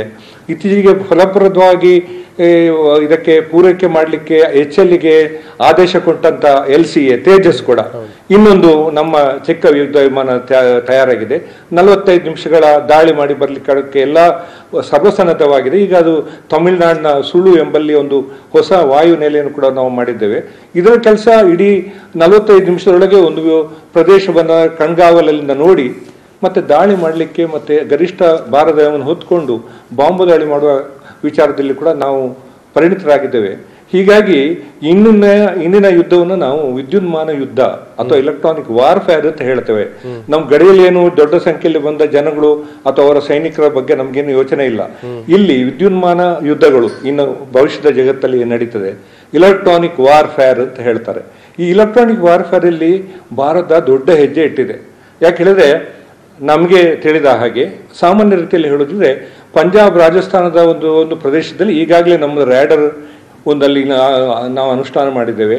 ಈ ಕಡೆ ಕೂಡ ನಾರ್ತ್ ಈಸ್ಟಲ್ಲಿ ಕೂಡ ನಮ್ಮ ರಾಡರ್ಗಳ ಸಂಸ್ಥಾಪನೆ ಆಗಿದೆ. ಹೀಗಾಗಿ ಅವರು ಇವತ್ತು ಪಾಕಿಸ್ತಾನ ಪ್ರಧಾನಿ ಅವರ ಮುಖವನ್ನು ಉಳಿಸಿಕೊಳ್ಳಿಸ್ಕೊಡ್ತಾರೆ ಹೇಳಿರ್ಬಹುದು. ಯಾಕಂದ್ರೆ ನಾವು ಪ್ರತಿದಾಳಿ ಮಾಡ್ಲಿಕ್ಕೆ ಸಿದ್ಧರಿದ್ದೇವೆ ಅಂತೇಳಿ. ಅವರ ಯುದ್ಧ ಉಗ್ರಾಣಗಳಲ್ಲಿ ಅಷ್ಟು ವಿಮಾನಗಳು ಇಲ್ಲ. ಕರಾವಳಿ ಯುದ್ಧ ವಿಮಾನ ನಮ್ಮಲ್ಲಿ ಇದ್ದಷ್ಟು ಅವ್ರ ಹತ್ರ ಇಲ್ಲ. ಇನ್ನೊಂದು ಅವರ ಪಾರ್ಲಿಮೆಂಟ್ ಅಲ್ಲಿ ಅವರಿಗೆ ಚೀಕಾರ ಹೇಳಿದ್ದು, ನಿಮ್ಗೆ ಸ್ಟ್ರೈಕ್ ಸರ್ಜಿಕಲ್ ಸ್ಟ್ರೈಕ್ ಮಾಡುವವರೆಗೆ ನಿಮ್ಮ ಗಮನಕ್ಕೆ ಬಂದಿಲ್ವಾ, ನಿಮ್ಮ ಸೈನ್ಯ ಯಾಕೆ ನಿಮಗೆ ಮಾಡ್ಲಿಲ್ಲ ಅಂತ ಅವ್ರಿಗೆ ತರಾಟೆ ಮಾಡಿದ ಹೊರತು ಬೇರೆ ಪಾಕಿಸ್ತಾನ ನಮ್ಮ ಇದಕ್ಕೆ ಪರವಾಗಿ ಮಾತಾಡಿದ್ದಲ್ಲ. ನೋಡಿ ಎಷ್ಟು ವರ್ಷಗಳಿಂದ ಇವರು ಇಂಥ ಆಟವನ್ನು ಮಾಡ್ತಾ ಇದ್ದಾರೆ. ರಾಜತಾಂತ್ರಿಕವಾಗಿ ವಿಶ್ವಸಂಸ್ಥೆಯಲ್ಲಿ ಎಲ್ಲ ಕಡೆ ಭಾರತ ಹಿಂದೆ ಒಂದು 3 ದಿವಸದ ಹಿಂದೆ ರಕ್ಷಣಾ ಮಂತ್ರಿಯೇ ಅವರ ಪತ್ರಿಕಾ ಗೋಷ್ಠಿಯಲ್ಲಿ ಹೇಳಿದ್ರು, ನೀವು ನಮಗೆ ಪುರಾವೆ ಕೊಡಿ ಅಂತ ಹೇಳಿ ಕೇಳಿದಾಗಲ್ಲ 30 ಬಾರಿ ನಾವು ಅವರಿಗೆ ನಾವು ಪುರಾವೆಗಳನ್ನು ಕೊಟ್ಟಿದ್ದೇವೆ. ಆ ಪುರಾವೆಗಳು ವಿಡಿಯೋ ಕ್ಲಿಪ್ಪಿಂಗ್ ಆಗಿರ್ಬೋದು, ಎಲ್ಲೋ ಕರಾರುವಕವಾಗಿ ಪಾಕಿಸ್ತಾನದಲ್ಲಿ ಉಗ್ರಗಾಮಿಗಳು ಕೆಲಸ ಮಾಡ್ತಾ ಇದ್ದಾರೆ ಮತ್ತೆ ಉಗ್ರಗಾಮಿಗಳ ತರಬೇತಿ ಕೇಂದ್ರ ಇದೆ, ನೀವು ಅವರನ್ನು ಸಾಕ್ತೀರಿ ಅಂತ ನಾವು ಘೋಷಣೆ ಮಾಡಿ ಹೇಳಿದ್ದೇವೆ. ಉಳಿದ ದೇಶಗಳಲ್ಲೂ ನಾವು ಹೇಳಿದ್ದೇವೆ, ಆದ್ರೆ ಅದು ಕಿವಿ ಹಾಕೊಳ್ಳಿಲ್ಲ. ಅದು ಹೀಗಾಗಿ ಜಾನಕಿರಾಮ್ ಜೊತೆ ಮಾತಾಡ್ತೀನಿ, ನಿಮ್ ಜೊತೆ ಮಾತಾಡ್ತೀನಿ, ಭಾಸ್ಕರ್ ಜೊತೆ ಮಾತಾಡ್ತೀನಿ. ಭಯೋತ್ಪಾದನೆ ಅನ್ನುವಂಥದ್ದು ವಿಶ್ವಕ್ಕೆ ಅಂಟಿದ ರೋಗ. ಅದು ಕೇವಲ ಪಾಕಿಸ್ತಾನ, ಭಾರತ ಅಥವಾ ಏಷ್ಯಾ ಯಾವುದೇ ಪ್ರದೇಶದಲ್ಲಿ ಭಯೋತ್ಪಾದನೆ ಅನ್ನುವಂಥದ್ದು ಇಡೀ ಮಾನವ ಕುಲಕ್ಕೆ ಅಂಟಿದಂಥ ದೊಡ್ಡ ಶಾಪ, ದೊಡ್ಡ ರೋಗ, ಅದು ಕಾಯಿಲೆ. ಆ ಕಾಯಿಲೆಗೆ ಎಲ್ಲರೂ ಕೂಡ ಒಂದಾಗಿ ಇವತ್ತು ಅಮೆರಿಕ ಯಾವ ರೀತಿ ಒಸಾಮಾ ಬಿನ್ ಲಾಡೆನ್ ಹೊಡೆದುರುಳಿಸ್ತೋ ಅದೇ ರೀತಿ ಸೈಯದ್ ಮಸೂದ್ ಅಜರ್ನು ಕೂಡ ನಾವು ಒಪ್ಪಿ ಕೊಡೆಯೋದು ಕೇಳ್ತಾ ಇದೀವಿ. ಇವತ್ತು ದಾವೂದ್ ಇಬ್ರಾಹಿಂ ಅಲ್ಲೇ ಇದ್ದಾರೆ. ಯಾರೆಲ್ಲ ಉಗ್ರಗಾಮಿ ಸಂಘಟನೆಗಳ ಕಮಾಂಡರ್ಗಳಿದ್ದಾರೋ, ಟ್ರೈನಿಂಗ್ ಕ್ಯಾಂಪ್ಗಳಿದಾವೋ, ರಾಜಾರೋಷವಾಗಿ ಆಶ್ರಯ ತಾಣ ಪಡ್ಕೊಂಡಿದ್ರೆ ಅದು ಪಾಕಿಸ್ತಾನ ಅಲ್ಲ ಸ್ವಾಮಿ. ನಿಮ್ಮಲ್ಲೇ ಎಲ್ಲ ಉಗ್ರರನ್ನ ಇಟ್ಕೊಂಡು ನೀವು ಸಾಕ್ಷಿ ಕೇಳಿದ್ರೆ ಉಗ್ರರನ್ನ ಪಟ್ಕೊಡಿ. 2008 ದಾಳಿ ಮಾಡಿದಿದೆ ಸಂಘಟನೆ, ಆಮೇಲೆ ಪುಲ್ವಾಮಾದಲ್ಲಿ ಆಗಿದ್ದೇನೆ, ಉರಿಯಲ್ಲಿ ಆಗಿದ್ಕೊಂಡು ಎಲ್ಲ ದಾಳಿಯಲ್ಲೂ ಕೂಡ ದಾಳಿ ಮಾಡಿ ಭಾರತೀಯ ನಾಗರಿಕರನ್ನ, ನಮ್ಮ ಯೋಧರನ್ನ ಸಾಯಿಸ್ತಾ ಹೋಗಿ ಇವತ್ತು ಸಾಕ್ಷಿ ಕೇಳ್ತಾರೆ. ಹಾಗಿದ್ರೆ ಇದಕ್ಕೆ ಸಾಕ್ಷಿ ಕೇಳ್ತಾ ಇದ್ದಾರೆ ಅಮೆರಿಕದು, ಪಾಕಿಸ್ತಾನದ ಪ್ರಧಾನಿ. ಹಾಗಿದ್ರೆ ನಾಚಿಕೆ ಆಗ್ಬೇಕು. ನಿಜವಾಗಲೂ ನೀವು ಪ್ರಜಾಪ್ರಭುತ್ವ ರಾಷ್ಟ್ರಕ್ಕೆ ಪ್ರಶ್ನೆ ಮಾಡುವ ನೈತಿಕತೆ ಇಲ್ಲ. ಯಾಕಂತಂದ್ರೆ ಉಗ್ರರ ಹುಟ್ಟಡಗಿಸಿದ ಭಾರತ, ಭಾರತೀಯ ಸೇನೆ, ಭಾರತದ ಭದ್ರತೆ, ಭಾರತದ ರಕ್ಷಣೆ, ಭಾರತದ 130 ಕೋಟಿ ಜನರ ರಕ್ಷಣೆಗಿರ್ತಕ್ಕಂಥದ್ದು. ಅದು ಪಕ್ಷವನ್ನ ಮೀರಿದ್ದು, ದೇಶಕ್ಕಾಗಿರ್ತಕ್ಕಂಥ ಅತ್ಯಂತ ನ್ಯೂಟ್ರಲ್ ಆದಂಥ ಒಂದು ಬಹಳ ದಿಟ್ಟವಾದಂಥ ವೀರ ಯೋಧರ ಸೈನ್ಯ ಅದು. ಭಾಸ್ಕರ್ ಅವರು ಇವತ್ತು ಸೈನ್ಯ ನಡೆಸಿದಂಥ ದಿಟ್ಟ ಏನು ಕಾರ್ಯಾಚರಣೆ ಇದೆ. ಸೊ ಪಾಕಿಸ್ತಾನಕ್ಕೆ ಒಂದು ರೀತಿಯಲ್ಲಿ ನಾವು ಸಣ್ಣ ಅದನ್ನ ಶಾಕ್ನು ಅಥವಾ ಈ ಶೇಕ್ ಕೂಡ ಅಲ್ಲಿ ಪಾರ್ಲಿಮೆಂಟ್ ಅಲ್ಲಿ ಮಾತಾಡಿರ್ತಕ್ಕಂಥದ್ದು, ನಮ್ಮಲ್ಲಿ ತುರ್ತು ಪರಿಸ್ಥಿತಿ ನಿರ್ಮಾಣ ಆಗಿದೆ ಅಂತೇಳಿ ವಿರೋಧ ಪಕ್ಷ ಸಂಸದರು ಹೇಳ್ತಾರೆ. ಪ್ರಧಾನಿಗಳೇ ನಿಮ್ಗೆ ಇದಕ್ಕಿಂತ ದೊಡ್ಡ ಕೆಲಸ ಏನಿದೆ, ಇಲ್ಲಿ ಬರ್ಬೇಕು ಕೂಡಲೇ ಅಂತ ಹೇಳ್ತಾರೆ. ಆಮೇಲೆ ಬಂದು ಹೇಳ್ತಾರೆ ನೋಡಿ ಅಲ್ಲಿ ಬಿದ್ದಂಥ ಜಾಗದಲ್ಲಿ ಬಂತು ಏನು ಭಾರತೀಯ ವಾಯುಸೇನೆ ಬಂದು ಅಟ್ಯಾಕ್ ಮಾಡಕ್ ಬಂದ, ನಾವು ರಿಟೇಲಿಯೇಟ್ ಮಾಡಿದ್ವಿ. ಪಾಕಿಸ್ತಾನ ಏರ್ಫೋರ್ಸ್ ಕೂಡ ಹೋಗುವಾಗ RDX ಹಾಕೋದ್ರು. ಸೊ ವರ್ಲ್ಡ್ ಮೀಡಿಯಾ ಬನ್ನಿ, ಇಂಟರ್ನ್ಯಾಷನಲ್ ಮೀಡಿಯಾ ಬನ್ನಿ, ನಾವು ತೋರಿಸ್ತೀವಿ ಅಂತ ಹೇಳ್ತಾರೆ. ಬಂದು ಅದೇ ಪಾಕಿಸ್ತಾನ ಏರ್ಫೋರ್ಸ್ ಹೇಳುತ್ತೆ ಹೌದಾ 50 ಜನ ಸತ್ತಿದ್ದಾರೆ, 6 ಏನು ಟಾರ್ಗೆಟ್ ಏನು ಪ್ಲೇಸ್ಗಳಿದ್ದು, 15 ಹೈಡ್ ಔಟ್ಸ್ಗಳಿದ್ದು, ಅದ್ರ ಮೇಲೆ ದಾಳಿ ಮಾಡಿ ಅಂತ ಹೇಳ್ತಾರೆ. ಯಾಕೆ ಡಬಲ್ ಅಂದ್ರೆ ಆಗಿರೋದನ್ನ ಸಹಿಸ್ಕೊಳಕ್ ಆಗ್ತಲ್ಲ, ಅದನ್ನ ಜೀರ್ಣ ಮಾಡ್ಕೊಳಕ್ ಆಗ್ತಲ್ಲ, ಒಪ್ಕೊಳಕ್ ಆಗ್ತಾರ ಅಂತನ. ಬಿಸಿ ತುಪ್ಪ ಅದು ತುಪ್ಪ ತಪ್ಪಾಗ್ಬಿಡುತ್ತೆ. ತುಪ್ಪ ಅಲ್ಲ ಇದು ಅವ್ರಿಗೆ ವಿಷ. ಹೌದು, ಕುಡಿಯಕ್ಕೆ ಬಿಸಿನೂ ಇದೆ, ಕುಡಿದ್ರೆ ವಿಷ ಕೂಡ ಅಲ್ಲ, ಬಿಸಿನೂ ಇದೆ ವಿಷನೂ ಕೂಡ. ಸೊ ಅವ್ರಿಗೆ ಏನ್ ಮಾಡ್ಬೇಕು ಕನ್ಫ್ಯೂಷನ್ ಇದ್ದಾರೆ. ಬಿಸಿ ತುಪ್ಪ ಅಟ್ಲೀಸ್ಟ್ ಹೊರಗಡೆ ಹಾಕಿದ್ರೆ ಸ್ವಲ್ಪ ತುಪ್ಪ ಕಳ್ಕೋಬಹುದು, ಅಟ್ಲೀಸ್ಟ್ ಬಿಸಿ ಅಥವಾ ಸುಟ್ಟೋದು ತಪ್ಪಿಸ್ಕೋಬಹುದು. ಇದು ವಿಷ ಅಂತಂದ್ರೆ ಅಲ್ಲಿ ಹರಡ್ಬಿಟ್ಟಿದೆ ಅವ್ರಿಗೆ, ಬಾಡಿ ಇಳಿದ್ಬಿಟ್ಟಿದೆ. ಅವ್ರು ಏನು ಮಾಡಕ್ ಆಗ್ತದ, ಏನ್ ಮಾಡ್ಬೇಕು ಇಲ್ಲಿ ಪ್ರೈಮ್ ಮಿನಿಸ್ಟರ್ ಗೊತ್ತಾಗ್ತಲ್ಲ, ಈವನ್ ಮಿಲಿಟರಿ ಪಾಕಿಸ್ತಾನ ಮಿಲಿಟರಿಗೂ ಇದು ಅರ್ಗಿಸ್ಕೊಳ್ಳಾರ್ದಂತ ಒಂದು ತುತ್ತಾಗ್ಬಿಟ್ಟಿದೆ. ಅಂದ್ರೆ ಅವರು ಎಕ್ಸ್ಪೆಕ್ಟ್ ಮಾಡಿದ ಇಂಡಿಯಾ ಇಂಥ ಬೋಲ್ಡ್ ಡಿಸಿಷನ್ ತಗೊಳ್ಬಲ್ಲದು. ಅಂದ್ರೆ ನೀವು ಹೇಳಿಲ್ಲ ಇಲ್ಲವರೆಗೂ ನಾವು ಅಂದ್ಕೊಂಡಿದ್ದು POK ಅಂತ ಅಂದ್ಕೊಂಡಿದ್ದು, ಬಟ್ ನಾನು ಬಂದು ಹೇಳಿದ್ದು 8.5 ಕಿಲೋಮೀಟರ್, ಸ್ಪೆಸಿಫಿಕ್ ಆಗಿ 8.5 ಕಿಲೋಮೀಟರ್ ಒಳಗಡೆ ಹೋಗಿ ಪಾಕಿಸ್ತಾನ್ ಟೆರಿಟರಿ ಅಂದ್ರೆ ಇಂಟರ್ನ್ಯಾಷನಲ್ ಬಾರ್ಡರ್.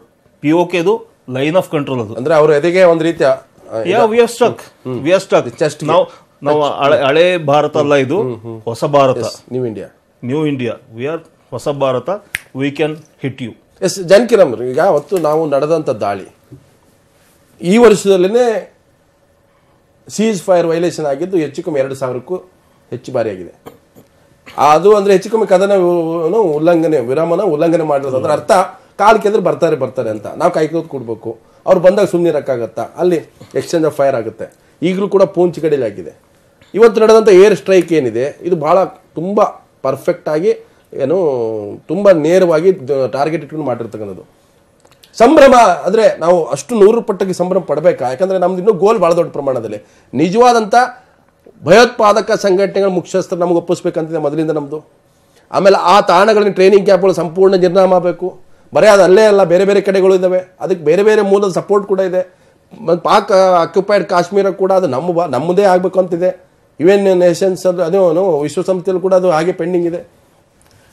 ಇದು ಮೊದಲಿಂದನೂ ನಮ್ಮ ಭಾರತ ನಮ್ಮ ಮ್ಯಾಪಲ್ಲಿ ತೋರಿಸ್ತಾ ಇದೀವಿ ವಿನಃ ಇಷ್ಟು ವರ್ಷಗಳು ಅದನ್ನ ಹಾಗೆ ಅಕ್ಸೆಪ್ಟ್ ಮಾಡ್ಕೊಂಡು ಬಂದಿದ್ದೀವಿ. ಅದು ಯಾವ ಸ್ಥಿತಿಗೆ ಬಂದಿದೆ ಅಂದ್ರೆ UN ಪೀಸ್ ಕೀಪಿಂಗ್ ಫೋರ್ಸ್ ಈ ಲೈನ್ ಆಫ್ ಕಂಟ್ರೋಲ್ನ ಮೊದಲು ಮ್ಯಾನೇಜ್ ಮಾಡೋದು.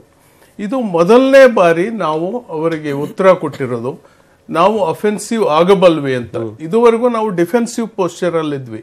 ಯಾರಾದ್ರೂ 1 ಗುಂಡು ಹೊಡೆದ್ರೆ ನಾವು 1-2 ಗುಂಡು ನಿಂತಲ್ಲೇ ಹೊಡಿಬಹುದು, ರಿಯಾಕ್ಟ್ ಮಾಡಬಹುದು. ಕಾರ್ಗಿಲ್ನವರು ನಮ್ಮ ಗುಡ್ಡದಲ್ಲಿ ಬಂದು ಕೂತ್ರೆ ನಾವು ಅವರ ಗುಡ್ಡ ಕ್ರಾಸ್ ಆಗದಂಗೆ ಹೋಗಿ ಬಾಂಬ್. ಇದು CRPF ಮೇಲೆ ಅಟ್ಯಾಕ್ ಮಾಡಿದ್ಮೇಲೆ ನಾವು ರಿಯಾಕ್ಟ್ ಮಾಡೋದು ಅಂತ ಅನ್ಸಲ್ಲ ನಿಮ್ಗೆ? ನಾನು ಹತ್ರದ್ದು ನಾವು ಎಮೋಷನಲ್ ಏನೇ ಮಾತಾಡಬಹುದು. ಈ CRPF ನಮ್ಮ ಏನು ಬೆಟಾಲಿಯನ್ ಮೇಲೆ 350 kg RDX ತಂದು ಅವ್ರು ಅಟ್ಯಾಕ್ ಮಾಡಿದ್ಮೇಲೆ ನಾವು ರಿಟಾಲಿಯೇಟ್ ಮಾಡಿರೋದು. ಈಗ ಹೌದೌದು, ನಮ್ಗೆ ಗೊತ್ತಾಗ್ಲಿಲ್ಲ. ಹೌದು, ಈ ರೀತಿ ಆದ್ರೆ ಮೊದಲಿಂದ ನಾವು ಅನೇಕ ಇದನ್ನು ತಡ್ಕೊಂಡ್ ಬಂದಿದೀವಿ. ಬಾಂಬೆನಲ್ಲಿ ಅಟ್ಯಾಕ್ ಇರಬಹುದು, ಪಾರ್ಲಿಮೆಂಟ್ ಅಟ್ಯಾಕ್ ಇರಬಹುದು, ಇವನ್ 93 ಬಾಂಬೆಲಿ 2008 ಅಟ್ಯಾಕ್ ನಾನು ರಿಪೋರ್ಟಿಂಗ್ ಹೋದ, ನಾನು ಕಣ್ಣಾರ್ ನೋಡಿದ್ದೀನಿ. I was in TV9. ನಾನು ರಿಪೋರ್ಟಿಂಗ್ ಸ್ಪಾಟ್ ಅಲ್ಲಿ ಇದ್ದೆ. ಅದ್ರ ಭಯಾನಕತೆ ಅಂದ್ರೆ ಇನ್ನೊಂದ್ಸಲ ಹುಟ್ಟು ಬಂದಂಗೆ ಫೀಲ್ ಆಗಿದೆ ಭಾಸ್ಕರ್ ಅವರೇ, ಆ ಫೀಲಿಂಗ್ ಆಗಿದೆ. ಆದ್ರೆ ಇವತ್ತು ನಾನು ಕೇಳ್ತಿರೋದು ಭಾರತದ ಯಾವುದೇ ಸರ್ಕಾರ ಇರಲಿ, ಆ ಸರ್ಕಾರ ಪದೇ ಕೇಳ್ತಾ ಬಂದಿದೆ, ಅಲ್ಲಿರ್ತಕ್ಕಂಥ ಆ ಮುಖ್ಯಸ್ಥರು ಏನಿದ್ದಾರೆ ಭಯೋತ್ಪಾದಕ ರಕ್ತಪಿಪಾಸ ಸಂಘಟನೆ ಮುಖ್ಯಸ್ಥರ ಒಪ್ಪಿಸಿ ಅಂತ ಅಲ್ಲೇ ಇಟ್ಕೊಂಡಿದ್ದಾರೆ. ಅವ್ರಿಗೆ ಒಳ್ಳೆ ಬಿರಿಯಾನಿ ಊಟ, ಒಳ್ಳೆ ಅವರಿಗೆ ಸೇಫ್ಟಿ, ಅವ್ರಿಗೆ ಸೆಕ್ಯೂರಿಟಿ, ರಾಜಕೀಯವಾದ ಚಟುವಟಿಕೆ ಮಾಡಬಹುದು ಈ ಜೈಷ್ ಎ ಮೊಹಮ್ಮದ್ ಸಂಘಟನೆ ಮುಖ್ಯಸ್ಥ. ಆಮೇಲೆ ಇದೇ ಪ್ರಧಾನಿಗೆ ಚುನಾವಣೆಯಲ್ಲಿ ಸಪೋರ್ಟ್ ಮಾಡ್ತಾರೆ. ಇಷ್ಟೆಲ್ಲ ಸತ್ಯ ಗೊತ್ತಿದ್ಮೇಲೆ ಕೂಡ ನಾವು ಪೀಸ್ ಮೇಕರ್ಸ್ ಅಂತ ಹೇಳ್ತೀವಿ. ತಪ್ಪು ಮಾಡ್ಕೊಂಡು ಬಂದ್ಬಿಟ್ಟಿದ್ರು. ಪದೇ 1 ಸಾರಿ ತಪ್ಪು ಮಾಡ್ಬೋದು, 2 ಸಾರಿ ತಪ್ಪು ಮಾಡ್ಬೋದು, 10 ಸಾರಿ. ಅಂದ್ರೆ ಮುಂಬೈ ಅಟ್ಯಾಕ್ ಆಗ ಟೈಮಲ್ಲೇನೆ ಮುಂಬೈ ಅಟ್ಯಾಕ್ ನೀವು ಇಲ್ಲಿ ಕಂಟ್ರೋಲ್ ಮಾಡ್ತಾ ಇರಿ, ಅಲ್ಲಿ ಆ ಕಡೆ ಸ್ಟ್ರೈಕ್ ಮಾಡಬಹುದಿತ್ತು ನಾವು. ಆಕ್ಚುಲಿ ನಾವು ಅಗ್ರೆಸಿವ್ ಮೋಡ್ ಇತ್ತು ಅವತ್ತು, ಯಾಕಂದ್ರೆ that was a deadly attack and ಅದು ಗೊತ್ತಿತ್ತು ಪಾಕಿಸ್ತಾನದಿಂದಾನೇ ಬಂದಿದ್ರು ಅಂತ ಅಂದ್ಬಿಟ್ಟು. ಅಷ್ಟಿದ್ದು ನಾವು ಬೋಲ್ಡ್ ಡಿಸಿಷನ್ ತಗೊಳ್ಳಿಲ್ಲ. ನಮ್ಗೆ ಅಪಾರ್ಚುನಿಟಿ ಸಾಕಷ್ಟು ಬಂದು ಕೊಟ್ಟಿದ್ದನ್ನ ಪ್ಲಾಟರ್ ಮೇಲೆ ಕೊಟ್ಟರು, ಅದನ್ನ ನಾವು ಉಪಯೋಗಿಸ್ಕೊಳ್ಳೋಷ್ಟು ಧೈರ್ಯ ಮಾಡ್ಲಿಲ್ಲ. ಅದೇ ಒಂದು ನೋವಿನ ಸಂಗತಿ. ಅದೇ ನಾವು ಎಲ್ಲಾ ಮಿಲಿಟರಿ ನಮ್ಗೆ ನೋವಾಗ್ತಾ ಇರೋದು ಅದೇನೆ. ನಮ್ಮನ್ನ ಬರೀ ಡಿಫೆನ್ಸಿವ್ ಆಗಿ ಬಲಿ ಕೊಟ್ರೆ ಬಿಟ್ರೆ ನಮ್ಮನ್ನ ಅವ್ರಿಗೆ ಹೋಗ್ಬಿಟ್ಟು ಬಲಿ ತಗೊಳ್ಳಿ ಅನ್ನೋಷ್ಟು ನಮ್ಗೆ ರೈಟ್ಸ್ ಕೊಡಲ್ಲ. ನಮ್ಗೆ ಶಕ್ತಿ ಇದೆ, ಯುಕ್ತಿನೂ ಇದೆ, ಭಕ್ತಿನೂ ಇದೆ ದೇಶದ ಬಗ್ಗೆ, ಆದ್ರೆ ನಮ್ಗೆ ಕೈ ಕಟ್ಟಾಕಿದ್ವು. ಅದ್ರಿಂದ ನಾವು ಅಂತ ಅಪಾರ್ಚುನಿಟೀಸ್ ಪದೇ ಪದೇ ಪದೇ ಪದೇ ಬಿಟ್ಟಿದ್ದು ಡಿಮಾರಲೈಸಿಂಗ್ ಆಗೋಗ್ಬಿಟ್ಟಿತ್ತು. ಇದು ಮೊರಲ್ ಬೂಸ್ಟರ್ ಇದು ಆಗುತ್ತೆ. ಈಗ ಅವರಿಗೆ ಡಿಮಾರಲೈಸೇಷನ್ ಆಗ್ಬಿಟ್ಟಿದೆ ಈಗ. ಅಂದ್ರೆ ಇಡೀ ಸರ್ಕಾರ ಅಷ್ಟೆಲ್ಲ, ಅವ್ರ ಮಿಲಿಟರಿಗೂ ಕೂಡ ಅವ್ರಿಗೂ ಗೊತ್ತು ನಮ್ಮಲ್ಲಿ ಆರ್ಮಮೆಂಟ್ ಏನಿದೆ, ಇಕ್ವಿಪ್ಮೆಂಟ್ ಏನಿದೆ ಅವ್ರಿಗೂ ಗೊತ್ತಿದೆ, ಅವ್ರ ಲಿಮಿಟೇಷನ್ಸ್. ಈಗ ಅವ್ರಿಗೆ ಕಣ್ಣಿಗೆ ಬಟ್ಟೆ ಕಟ್ಬಿಟ್ಟು ತಿರುಗಿಸ್ದಂಗೆ ಆಗ್ಬಿಟ್ಟಿದೆ, ಕನ್ಫ್ಯೂಸ್ ಆಗ್ತದೆ. ನಾನು ಮಾತಾಡ್ತೀನಿ, ಜಯಪ್ರಕಾಶ್ ಅವ್ರ ಜೊತೆಗೂ ಮಾತಾಡ್ತೀನಿ, ಮತ್ತಷ್ಟು ಮಾತಾಡೋಣ ಒಂದು ಬ್ರೇಕ್. ಯಾಕಂತಂದ್ರೆ ಇವತ್ತು ಭಾರತದ ಈ ಉತ್ತರ ಏನಿದೆ ಇದು ನಿಜವಾಗಲೂ ಕೂಡ ಏಷ್ಯಾ ಖಂಡದಲ್ಲೇನೆ ಒಂದು ಶಾಂತಿ ಪ್ರಕ್ರಿಯೆ ನಾಂದಿ ಆಡಬೇಕು. ನಾವು ಅಲ್ಟಿಮೇಟ್ ನಾವು ಏನೇ ಮಾತಾಡಿದ್ರು ಕೂಡ ಸೈನ್ಯ ಬರೀ ಯುದ್ಧ ಮಾಡೋಕ್ಕಾಗಲ್ಲ, ಸೈನ್ಯ ಶಾಂತಿಗೂ ಕೂಡ ಅವಕಾಶ ಆಗುತ್ತೆ, ಅಗತ್ಯ ಬಂದರೆ ಯುದ್ಧಕ್ಕೂ ರೆಡಿ ಅನ್ನೋ ಒಂದು ಮೆಸೇಜ್ ಇದೆ. ಯಾಕಂತಂದರೆ ಯಾವುದೇ ಬಂದೂಕಿನ ನಳಿಕೆಯಲ್ಲಿ ಗುಬ್ಬಿ ಗೂಡು ಕಟ್ಟೋದಿಲ್ಲ. ಸೊ ಬಂದೂಕಿನ ನಳಿಕೆ ಒಳಗಡೆ ಗುಬ್ಬಿ ಗೂಡು ಕಟ್ಟಬೇಕಾದ್ರೆ ಪಾಕಿಸ್ತಾನ ಸರಿ ಹೋಗಬೇಕು, ಅಫ್ಘಾನಿಸ್ತಾನ ಸರಿ ಹೋಗಬೇಕು, ಬಾಂಗ್ಲಾದೇಶ ಸರಿ ಹೋಗಬೇಕು, ಚೀನಾ ಸರಿ ಹೋಗಬೇಕು, ನಾವು ಕೂಡ ಸರಿ ಹೋಗಬೇಕು. ಜೊತೆಗೆ ಮತ್ತೆ ಸ್ವಾಗತ. ನಾನು ಜಾನಕಿರವ್ರಿಗೆ ಬಹಳಷ್ಟು ಪ್ರಶ್ನೆಗಳು ಕೇಳ್ತಾರೆ. ಪಾಕಿಸ್ತಾನದಲ್ಲಿ ನೋಡ್ರಿ, ಅಲ್ಲಿ ಜನನೇ ಸತ್ತು ಹೋಗಿಲ್ಲ, ಅಲ್ಲಿ ಯಾರು ನೀವು ಅಟ್ಯಾಕ್ ಮಾಡಕ್ಕೆ ಬಂದ್ರಿ, ನಾವು ನಿಮಗೆ ರಿಟೇಲಿಟ್ ಮಾಡಿದ್ವಿ, ಹೋಗುವಾಗ ಹಾಕುವುದ್ರಿ. ಇಲ್ಲೂ ಕೂಡ ಅಂದರೆ ಅನೇಕ ಮಾಧ್ಯಮಗಳಲ್ಲಿ 350, 400, 300, 250 ಹೀಗೆ ಅವ್ರಿಗೆ ಸಿಕ್ಕಂಥ ಲೆಕ್ಕಗಳು ಹೇಳ್ತಾ ಇದ್ದಾರೆ. ಹಾಗಾದರೆ ಮಿಲಿಟ್ರಿ ಇದ್ರ ಬಗ್ಗೆ ಯಾವುದೇ ರೀತಿಯ ಸ್ಪಷ್ಟನೆ ಕೊಟ್ಟಿಲ್ಲ ಅನ್ನುವಂಥ ಪ್ರಶ್ನೆ ಕೂಡ ಇದರಲ್ಲಿ ಏನಿರುತ್ತೆ ಅಂದರೆ, ಪ್ರತಿಯೊಂದು ಅಟ್ಯಾಕು ಬಾಂಬ್ ಅಥವಾ ಮಿಸೈಲ್ ರಿಲೀಸ್ ಆಗ್ತಿರ್ಲಿಕ್ಕೆ ಆಟೋಮೆಟಿಕಲಿ ಏರ್ಕ್ರಾಫ್ಟ್ ಫೋಟೋ ಆನ್ ಆಗುತ್ತೆ. ಪ್ರತಿಯೊಂದು ಯುದ್ಧದಲ್ಲಿ ಬಾಂಬ್ ಹಾಕಿ ಬಂದ ಮೇಲೆ ಅದನ್ನ ಅನಲೈಸ್ ಮಾಡುತ್ತೆ. ಬಂದ ಮೇಲೆ ಆ ಫೋಟೋನ ತೆಗೆದು ಯಾವ ಡ್ಯಾಮೇಜ್ ಆಗಿದೆ, ಎಷ್ಟಾಗಿದೆ, ಇನ್ನೂ ಕಳಿಸ್ಬೇಕಾ ಸ್ಟ್ರೈಕು, ಇದನ್ನ ಅಸೆಸ್ ಮಾಡೋದಕ್ಕೆ ಆಟೋಮೆಟಿಕ್ ಫೋಟೋಗ್ರಫಿ ಇರುತ್ತೆ. ಇದು ಪ್ರೂಫ್ ಇರುತ್ತೆ. ಇದನ್ನೇ ಪ್ರತಿಯೊಂದು ಸಲ ಪ್ರತಿಯೊಂದು ಸರ್ ನಿಮ್ದು ಆಡಿಯೋ ಭಾಸ್ಕರ್ ಅವ್ರ ಈಗ ದಾಖಲೆ ಪ್ರಶ್ನೆ. ಈಗ ನೀವು ದಾಳಿ ಆಯಿತು, ಮಿರಾಜ್ 12 ಯುದ್ಧ ವಿಮಾನಗಳು ಹೋಗಿ ಅಟ್ಯಾಕ್ ಮಾಡಿ ಬಂತು, 300, 400, 500, 250 ಹೀಗೆ ಅನೇಕ ಸಂಖ್ಯೆಗಳಿವೆ. ಸೊ ಮಿಲಿಟ್ರಿ ಇದನ್ನ ಹೇಳಲೇಬೇಕಂತ ಏನು ಕಡ್ಡಾಯ ಇಲ್ಲ. We don't have to. Again, in the best interest of the national security. ಯಾವುದೇ ರಾಷ್ಟ್ರ ಯಾರೇ ಕೇಳು ಹೇಳೋ ಅವಶ್ಯಕತೆ ಇಲ್ಲ. ಗವರ್ಮೆಂಟ್ ಅಲ್ಲಿ ಇರುತ್ತೆ ಬಿಟ್ರೆ it need not be, even the opposition cannot say show us this. For example, Rafael economics ಅವರು even Supreme Court accepted it. ಈಗ ಅದು ಪಾಕಿಸ್ತಾನ ಕೇಳ್ತಾ ಇದೆ, ಹೌದು ನಾವು ಇಲ್ಲಿ ಸತ್ಯ ಇಲ್ಲ, ಇವ್ರು ದಾಳಿ ಮಾಡಿದ್ದಾರೆ, ನೀವು ಬೇಕಾದ್ರೆ ಇಂಟರ್ನ್ಯಾಷನಲ್ ಮೀಡಿಯಾದವ್ರು ಬಂದು ತೋರಿಸ್ತೀನಿ, ಕರ್ಕೊಂಡು ಹೋಗಿ ಅಂತ ಹೇಳ್ತೀವಿ. ನಮಗೆ ಗುರಿ ಏನ್ ಹೇಳಿ, ಇದನ್ನ ಕ್ರೆಡಿಟ್ ತಗೊಳ್ಳೋ ಅವಶ್ಯಕತೆ ನನಗಿಲ್ಲ. ನಾಳೆ ನೀವು ನನಗೆ ಹೊಡೆಯನ್ನ ತಪ್ಪಿಸೋದಕ್ಕೆ ನನ್ನ ಮುಖ್ಯ ಗುರಿ next see everyone is politicising it. ಹೌದು, ಪ್ರೂಫ್ ಕೇಳೋದೇನಕ್ಕೆ? Politicising. I am only, as a defense, my only objective is I will not get struck by them again. My enemy. Preemptive. Means I have finished you before you attack me. Yes. That's all is my objective. ಇನ್ನೇನಿಲ್ಲ. ಅದರಿಂದ ನಾನು ಗೆದ್ದು ಬಂದೆ, ನಾನು ಸೋತ್ ಬಂದೆ, ಅವೆಲ್ಲ ನನಗೆ ಅವಶ್ಯಕತೆ ಇಲ್ಲ. ಅವ್ರು ಪ್ರೂಫ್ ಕೇಳಿದ್ರೆ ಅವ್ರು ಮೂರ್ಖತನ ಅಷ್ಟೇ. ನಾವು ಪ್ರೂಫ್ ಕೊಡೋ ಇದಕ್ಕೂ ಹೋಗಲ್ಲ. ಇನ್ನೊಂದು ವಿಶೇಷ ಸನ್ನಿವೇಶ ಅಂತಂದ್ರೆ, ಮೋದಿಯವರ ಸರ್ಕಾರ ಅಂದ್ರೆ ಭಾರತ ಸರ್ಕಾರ ಇವತ್ತು ಎಷ್ಟು ಬ್ರಿಲಿಯಂಟ್ ಆಗಿ ಆಪರೇಟ್ ಮಾಡಿದೆ ಅಂತಂದ್ರೆ, ಇವತ್ತಿನವರೆಗೂ ಡಿಫೆನ್ಸ್ ಇಂದ ಯಾವ ಒಂದು ಹೇಳಿಕೆನೂ ಕೊಟ್ಟಿಲ್ಲ. ಹೇಳಿಕೆ ಕೊಟ್ಟರು ಹೇಳಿ, ಸೆಕ್ರೆಟರಿ ಟು ವಿದೇಶಾಂಗ. Means the whole episode is treated as just a international relationship. Yes, Jayaprakash ಅಂದ್ರೆ ಈ ತರದ ದಾಳಿಗಳು ನಡೆದಾಗ ಯಾವುದೇ ದಾಳಿ ಇರಬಹುದು, ಪ್ರಿಯಂಪ್ಟಿವ್ ಇರಬಹುದು, ಆಮೇಲೆ ಟಾರ್ಗೆಟೆಡ್ ದಾಳಿ ಇರಬಹುದು, ಅಥವಾ ಆ ಕಡೆಯಿಂದ ಎಕ್ಸ್ಚೇಂಜ್ ಆಫ್ ಫೈರಿಂಗ್ ಇರಬಹುದು, ಈ ತರದ ಮಾಹಿತಿಗಳನ್ನ ಡಿಸ್ಕ್ಲೋಸ್ ಮಾಡಲೇಬೇಕಂತ ಏನಿಲ್ಲಲ್ಲ.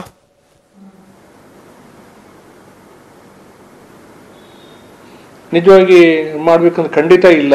ಈ ಎಲ್ಲ ನಾನು ಈಗ ಚರ್ಚೆಗಳನ್ನು ಕೇಳಿದೆ. ಈಗ ನಾವು ಮುಖ್ಯವಾದ ಒಂದು ವಿಷಯ, ಅವ್ರೇನ್ ನಮ್ಗೆ ಪ್ರತಿ ದಾಳಿ ಮಾಡ್ತಾರೆ ಅಂತ ಹೇಳಿದ್ರಲ್ಲ, ಅದ್ರ ಬಗ್ಗೆ ನಾವು ಸ್ವಲ್ಪ ವಿಚಾರ ಮಾಡ್ಬೇಕು. ಯಾರು ನಾವು ಇಂಥ ವೇಳೆಯಲ್ಲಿ ಮಾಡ್ತೇವೆ ಅಂತ ಹೇಳಿ ಯಾರು ದಾಳಿ ಮಾಡೋದು, ಇದು ಅವ್ರ ಹತಾಶ ಪ್ರತಿಕ್ರಿಯೆಯಲ್ಲಿ ನಾವು ಸಮಯ ನೋಡಿ ನಿಮ್ಮ ಮೇಲೆ ದಾಳಿ ಮಾಡ್ತೇವೆ ಅಂತ ಹೇಳಿದ್ದಾರೆ. ಆದ್ರೆ ಭಾರತದಲ್ಲಿ ಒಂದು ಚಿಂತಾಜನಕ ಪರಿಸ್ಥಿತಿ ಅಂತ ಹೇಳಿದ್ರೆ, ನಮ್ಮಲ್ಲಿ ಇಡೀ ದೇಶದ ಉದ್ದಕ್ಕೆ ಉಗ್ರಗಾಮಿಗಳಿಗೆ ಸಹಕಾರ ಕೊಡುವವರು ಮತ್ತೆ ದೇಶದ್ರೋಹಿಗಳ ಸಂಖ್ಯೆ ಜಾಸ್ತಿ ಉಂಟು ಇಲ್ಲಿ. ಹೀಗಾಗಿ ಇವರನ್ನೆಲ್ಲ ಅವರು ಇವರು ಉಗ್ರಗಾಮಿಗಳು ತಂಡ ಇವರೆಲ್ಲ ಸಾಕಿದ್ದಾರೆ ಇಲ್ಲಿ. ಹೀಗಾಗಿ ಆಂತರಿಕ ಭದ್ರತೆಯ ವಿಷಯದಲ್ಲಿ ನಾವೀಗ ಬಹಳ ಯೋಚನೆ ಮಾಡಬೇಕು.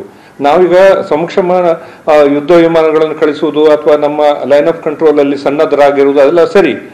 ಆದರೆ ಇಷ್ಟು ದೊಡ್ಡ ಭಾರತದಲ್ಲಿ ಇರುವಾಗ ಭೌಗೋಳಿಕವಾಗಿರುವ ವಿಸ್ತಾರದಲ್ಲಿ ಎಷ್ಟು ಅಡಗುತಾಣಗಳು ಮತ್ತೆ ಪ್ರತಿ ನಗರಗಳು ಇಂಥ ಉಗ್ರಗಾಮಿಗಳ ಸಂಘಟಕರು ಇದ್ದಾರೆ ಇಲ್ಲಿ. ಅವರು ನೋಡಿ, ನಾಳೆ ಒಂದು ಎಕ್ಸಾಂಪಲ್ ಹೇಳುದು, ನಾಳೆ ಒಂದು ನಮ್ಮ KSRTC ಬಸ್ ಸ್ಟ್ಯಾಂಡಿಗೆ ಹೋಗಿ ಒಂದು ಬಾಂಬ್ ಉಡಾಯಿಸಬಹುದು, ಒಂದು ಶಾಲೆಗೆ ಹೋಗಿ ಬಾಂಬ್ ಉಡಾಯಿಸಬಹುದು. ಹಾಗೆ ಇಂಥದ್ದೆಲ್ಲ ಆಂತರಿಕವಾಗಿ ಬಹಳ ಕಷ್ಟ ಇದೆ ನಮಗೆ. ಹೀಗಾಗಿ ಖಂಡಿತ ನೀವು ಹೇಳ್ದಂಗೆ ನಾನು ಭಾಸ್ಕರ್ ಮತ್ತು ಜಾನಕಿರಾಮ್ ಜೊತೆ ಮಾತಾಡ್ತೇವೆ, ಒಂದು ಬ್ರೇಕ್ ತೊಳ್ತೀನಿ. ಸೊ ಇದಾದ ತಕ್ಷಣ ನಾವು ಸಂಭ್ರಮದಲ್ಲಿದ್ದೀವಿ. ಸಂಭ್ರಮದಲ್ಲಿ ಮೈ ಮರೆಯುವಂಥದ್ದಲ್ಲ. ಯಾಕಂತಂದ್ರೆ ಅದು ಒಂದು ರಾಷ್ಟ್ರ, ಅಲ್ಲಿ ವಿಶೇಷವಾಗಿ ಭಯೋತ್ಪಾದಕರು ತುಂಬಿರ್ತಕ್ಕಂಥ ಪ್ರದೇಶಗಳಲ್ಲಿ ಇರ್ತಕ್ಕಂಥವ್ರು. ಸೊ ಈ ಹಂತದಲ್ಲಿ ಮತ್ತೆ ಅವರು ರಿಟೈರ್ಡ್ ಮತ್ತೆ ಅವರು ಈ ರೀತಿಯಾದಂಥ ದಾಳಿಗಳು ಮಾಡಿದ್ರೆ ನಾವು ಅದನ್ನು ಎದುರಿಸಬೇಕು. ಯಾಕಂತಂದ್ರೆ ಈಗಾಗಲೇ ನಾವು ಇದು ಪ್ರಿಎಂಪ್ಟಿವ್ ಅಟ್ಯಾಕ್ ಅಂತಲೂ ಕೂಡ ಸ್ಪಷ್ಟವಾಗಿ ಕೇಂದ್ರ ಸರ್ಕಾರ ಹೇಳಿದೆ. ಜಿದ್ದ ಮತ್ತು ಸ್ವಾಗತ. ನಾನು ಭಾಸ್ಕರ್ ಅವರ ಒಂದು ಪ್ರಶ್ನೆ ಇದೆ. ಈಗ ನಾವು ಇದರಿಂದ ಮತ್ತಷ್ಟು ಎಚ್ಚರ ಆಗಬೇಕು. ಈಗ ಪಾಕಿಸ್ತಾನದಲ್ಲಿರೋ ಉಗ್ರರು, ಪಾಕಿಸ್ತಾನ ಸೇನೆ, ISI ನಿದ್ದೆ ಮಾಡಲ್ಲ ಇವತ್ತಿಂದ. ಅವರು 24 hours ಎಚ್ಚರ ಇರ್ತಾರೆ. ಆದರೆ ನಾವು ಎಚ್ಚರ ಇರಲೇಬೇಕು. ನಾವು ಒಂದು ವಿಷಯ ಏನು ಹೇಳಕ್ಕೆ ಇಷ್ಟಪಡ್ತೇನೆ, ಒಂದು ಸಾಂಕೇತಿಕವಾದ ಒಂದು ಸ್ಟೇಟ್ಮೆಂಟ್ ಅವ್ರು ಮಾಡಿದ್ದಾರೆ. ಬೆಳಿಗ್ಗೆ ಅವರೊಂದು ಇದು ಸಾಂಕೇತಿಕ ಅದು ಅಷ್ಟೇ ಅಲ್ಲ, ಅದು ರೆಡಿ ಟು ಫೇಸ್ ಅದು ಅವಾಗಿಂದ ಹೇಳ್ಕೊಂಡ್ ಬರ್ತಾ ಇದ್ದಾರೆ. ನಾಳೆ ಸಭೆ ಅಲ್ಲ, ಅವ್ರೇನ್ ಹೇಳಿದ್ದಾರೆ ಅಂದ್ರೆ, ಮೊದಲು ಟ್ರಂಪ್ ಅವ್ರು ಹೇಳಿದ್ರು India is free to protect themselves, they can do anything, we won't speak much. ಅದು ಅವರು ಸಾಂಕೇತಿಕವಾಗಿ ತಗೋಬೋದಾಯ್ತು. ಪಾಕಿಸ್ತಾನ ಎಚ್ಚೆತ್ತುಕೊಂಡಿದ್ದಾರೆ, ತಗೊಳ್ಳಿಲ್ಲ, ವಿ ಆರ್ ಸ್ಟಕ್. ಈಗ ಅವರು ಒಂದು ಸ್ಟೇಟ್ಮೆಂಟ್ ಮಾಡಿದ್ದಾರೆ, Delhi to Bangalore we will destroy you. ಅಂದ್ರೆ ಅರ್ಥ ಅವ್ರು ಯುದ್ಧನೇ ಮಾಡ್ತಾರೆ ಅಂತ ಅನ್ಕೋಬೇಡಿ ನೀವು. ಸೊ ನಾವು ಸ್ವಲ್ಪ ಈ ಒಂದು ಮೆಸೇಜ್ ನ, ಇದು ಸಾಂಕೇತಿಕವಾಗಿದೆ. ಟೆರರಿಸ್ಟ್ ಬೇಕಿಲ್ಲ, ಟೆರರಿಸ್ಟ್ ಅಂತಾನು ಹೇಳಕ್ಕಾಗಲ್ಲ ಅವನ್ನ. They are just sleeping cells. They may not even use bombs, just fire up. ಈಗ ಒಂದು ಕಾರ್ ನಿಂತಿದೆ, ಈಗ ಸೊ ಆದ್ರೆ ನಮ್ಮ ಭಾರತದ ಒಳಗಡೆ ಶಾಂತಿನ ಕದಲಿಸಕ್ಕೆ ಪ್ರಯತ್ನ ನಡೆಯುತ್ತೆ. ಸಿಟಿಸನ್ ಹಾಗಿದ್ರೆ ನಾವು ಕೂಡ ಎಚ್ಚರಬೇಕು, ನಮ್ಮ ಇಂಟೆಲಿಜೆನ್ಸ್ ಕೂಡ. ಜಾನಕಿರಾಮ್, ಕೊನೆಯದೇ ಕೇಳ್ತಿದ್ದೀನಿ, ಇವತ್ತು ನಾವು ಸೆಲ್ಫ್ ಡಿಫೆನ್ಸ್ ಮಾಡಿದೀವಿ ಅಂತ ಹೇಳ್ಕೊಡ. ಯಾಕಂದ್ರೆ ನಾವು ಎಲ್ಲೂ ಕೂಡ ಡಿಪ್ಲೊಮ್ಯಾಟಿಕ್ ವೈಲೇಷನ್ ಕೂಡ ಆಗಿಲ್ಲ. ಆಮೇಲೆ ಎಲ್ಲೂ ಕೂಡ ನಾವು ನಮ್ಮ ಇದನ್ನು ಮೀರಿಲ್ಲ. ಸೊ ನಮ್ಮ ಮೇಲೆ ದಾಳಿ ಆಗಿತ್ತು, ನಾವು ನಾಳೆ ಆಗ್ಬೋದು ಅನ್ನೋದ್ರೆ ಈಗ ಇವತ್ತೇ ಎಚ್ಚರಗೊಂಡು ನಾವು ಎದ್ದಿದ್ದೀವಿ, ಅದನ್ನ ಮೆಸೇಜ್ ಮಾಡೋಣ. ಅದು ಮೆಸೇಜ್ ಕರೆಕ್ಟ್. ಆದರೆ ಇದು ಸಂಭ್ರಮದ ಜೊತೆಗೆ ಬಹಳ ಎಚ್ಚರ ಇರುವಂತ ಟೈಮ್ ಇದು. ಯಾಕೆಂದ್ರೆ ನಮ್ಮ ಶತ್ರುಗಳು ಈ ರೀತಿ ಮೆಚೂರ್ಡ್ ಅಲ್ಲ, ಅಥವಾ ಒಂದು ಕಂಟ್ರೋಲ್ ಇರುವಂತ ದೇಶ ಅಲ್ಲ. ಅದು ಸೈನ್ಯ ಒಂದ್ ಕಡೆ ಕೆಲಸ ಡೆಮೊಕ್ರಾಟಿಕ್ ಕಂಟ್ರಿ. ಆಮೇಲೆ ಜೊತೆಗೆ ನ್ಯೂಕ್ಲಿಯರ್ ಆರ್ಸೆನಲ್ಗಳು ಎರಡೂ ಕಡೆಗೂ ಇರೋದ್ರಿಂದ ಇವತ್ತಿನಿಂದ ನಾವು ಹೆಚ್ಚು ಎಚ್ಚರದಲ್ಲಿ ಇರಬೇಕು.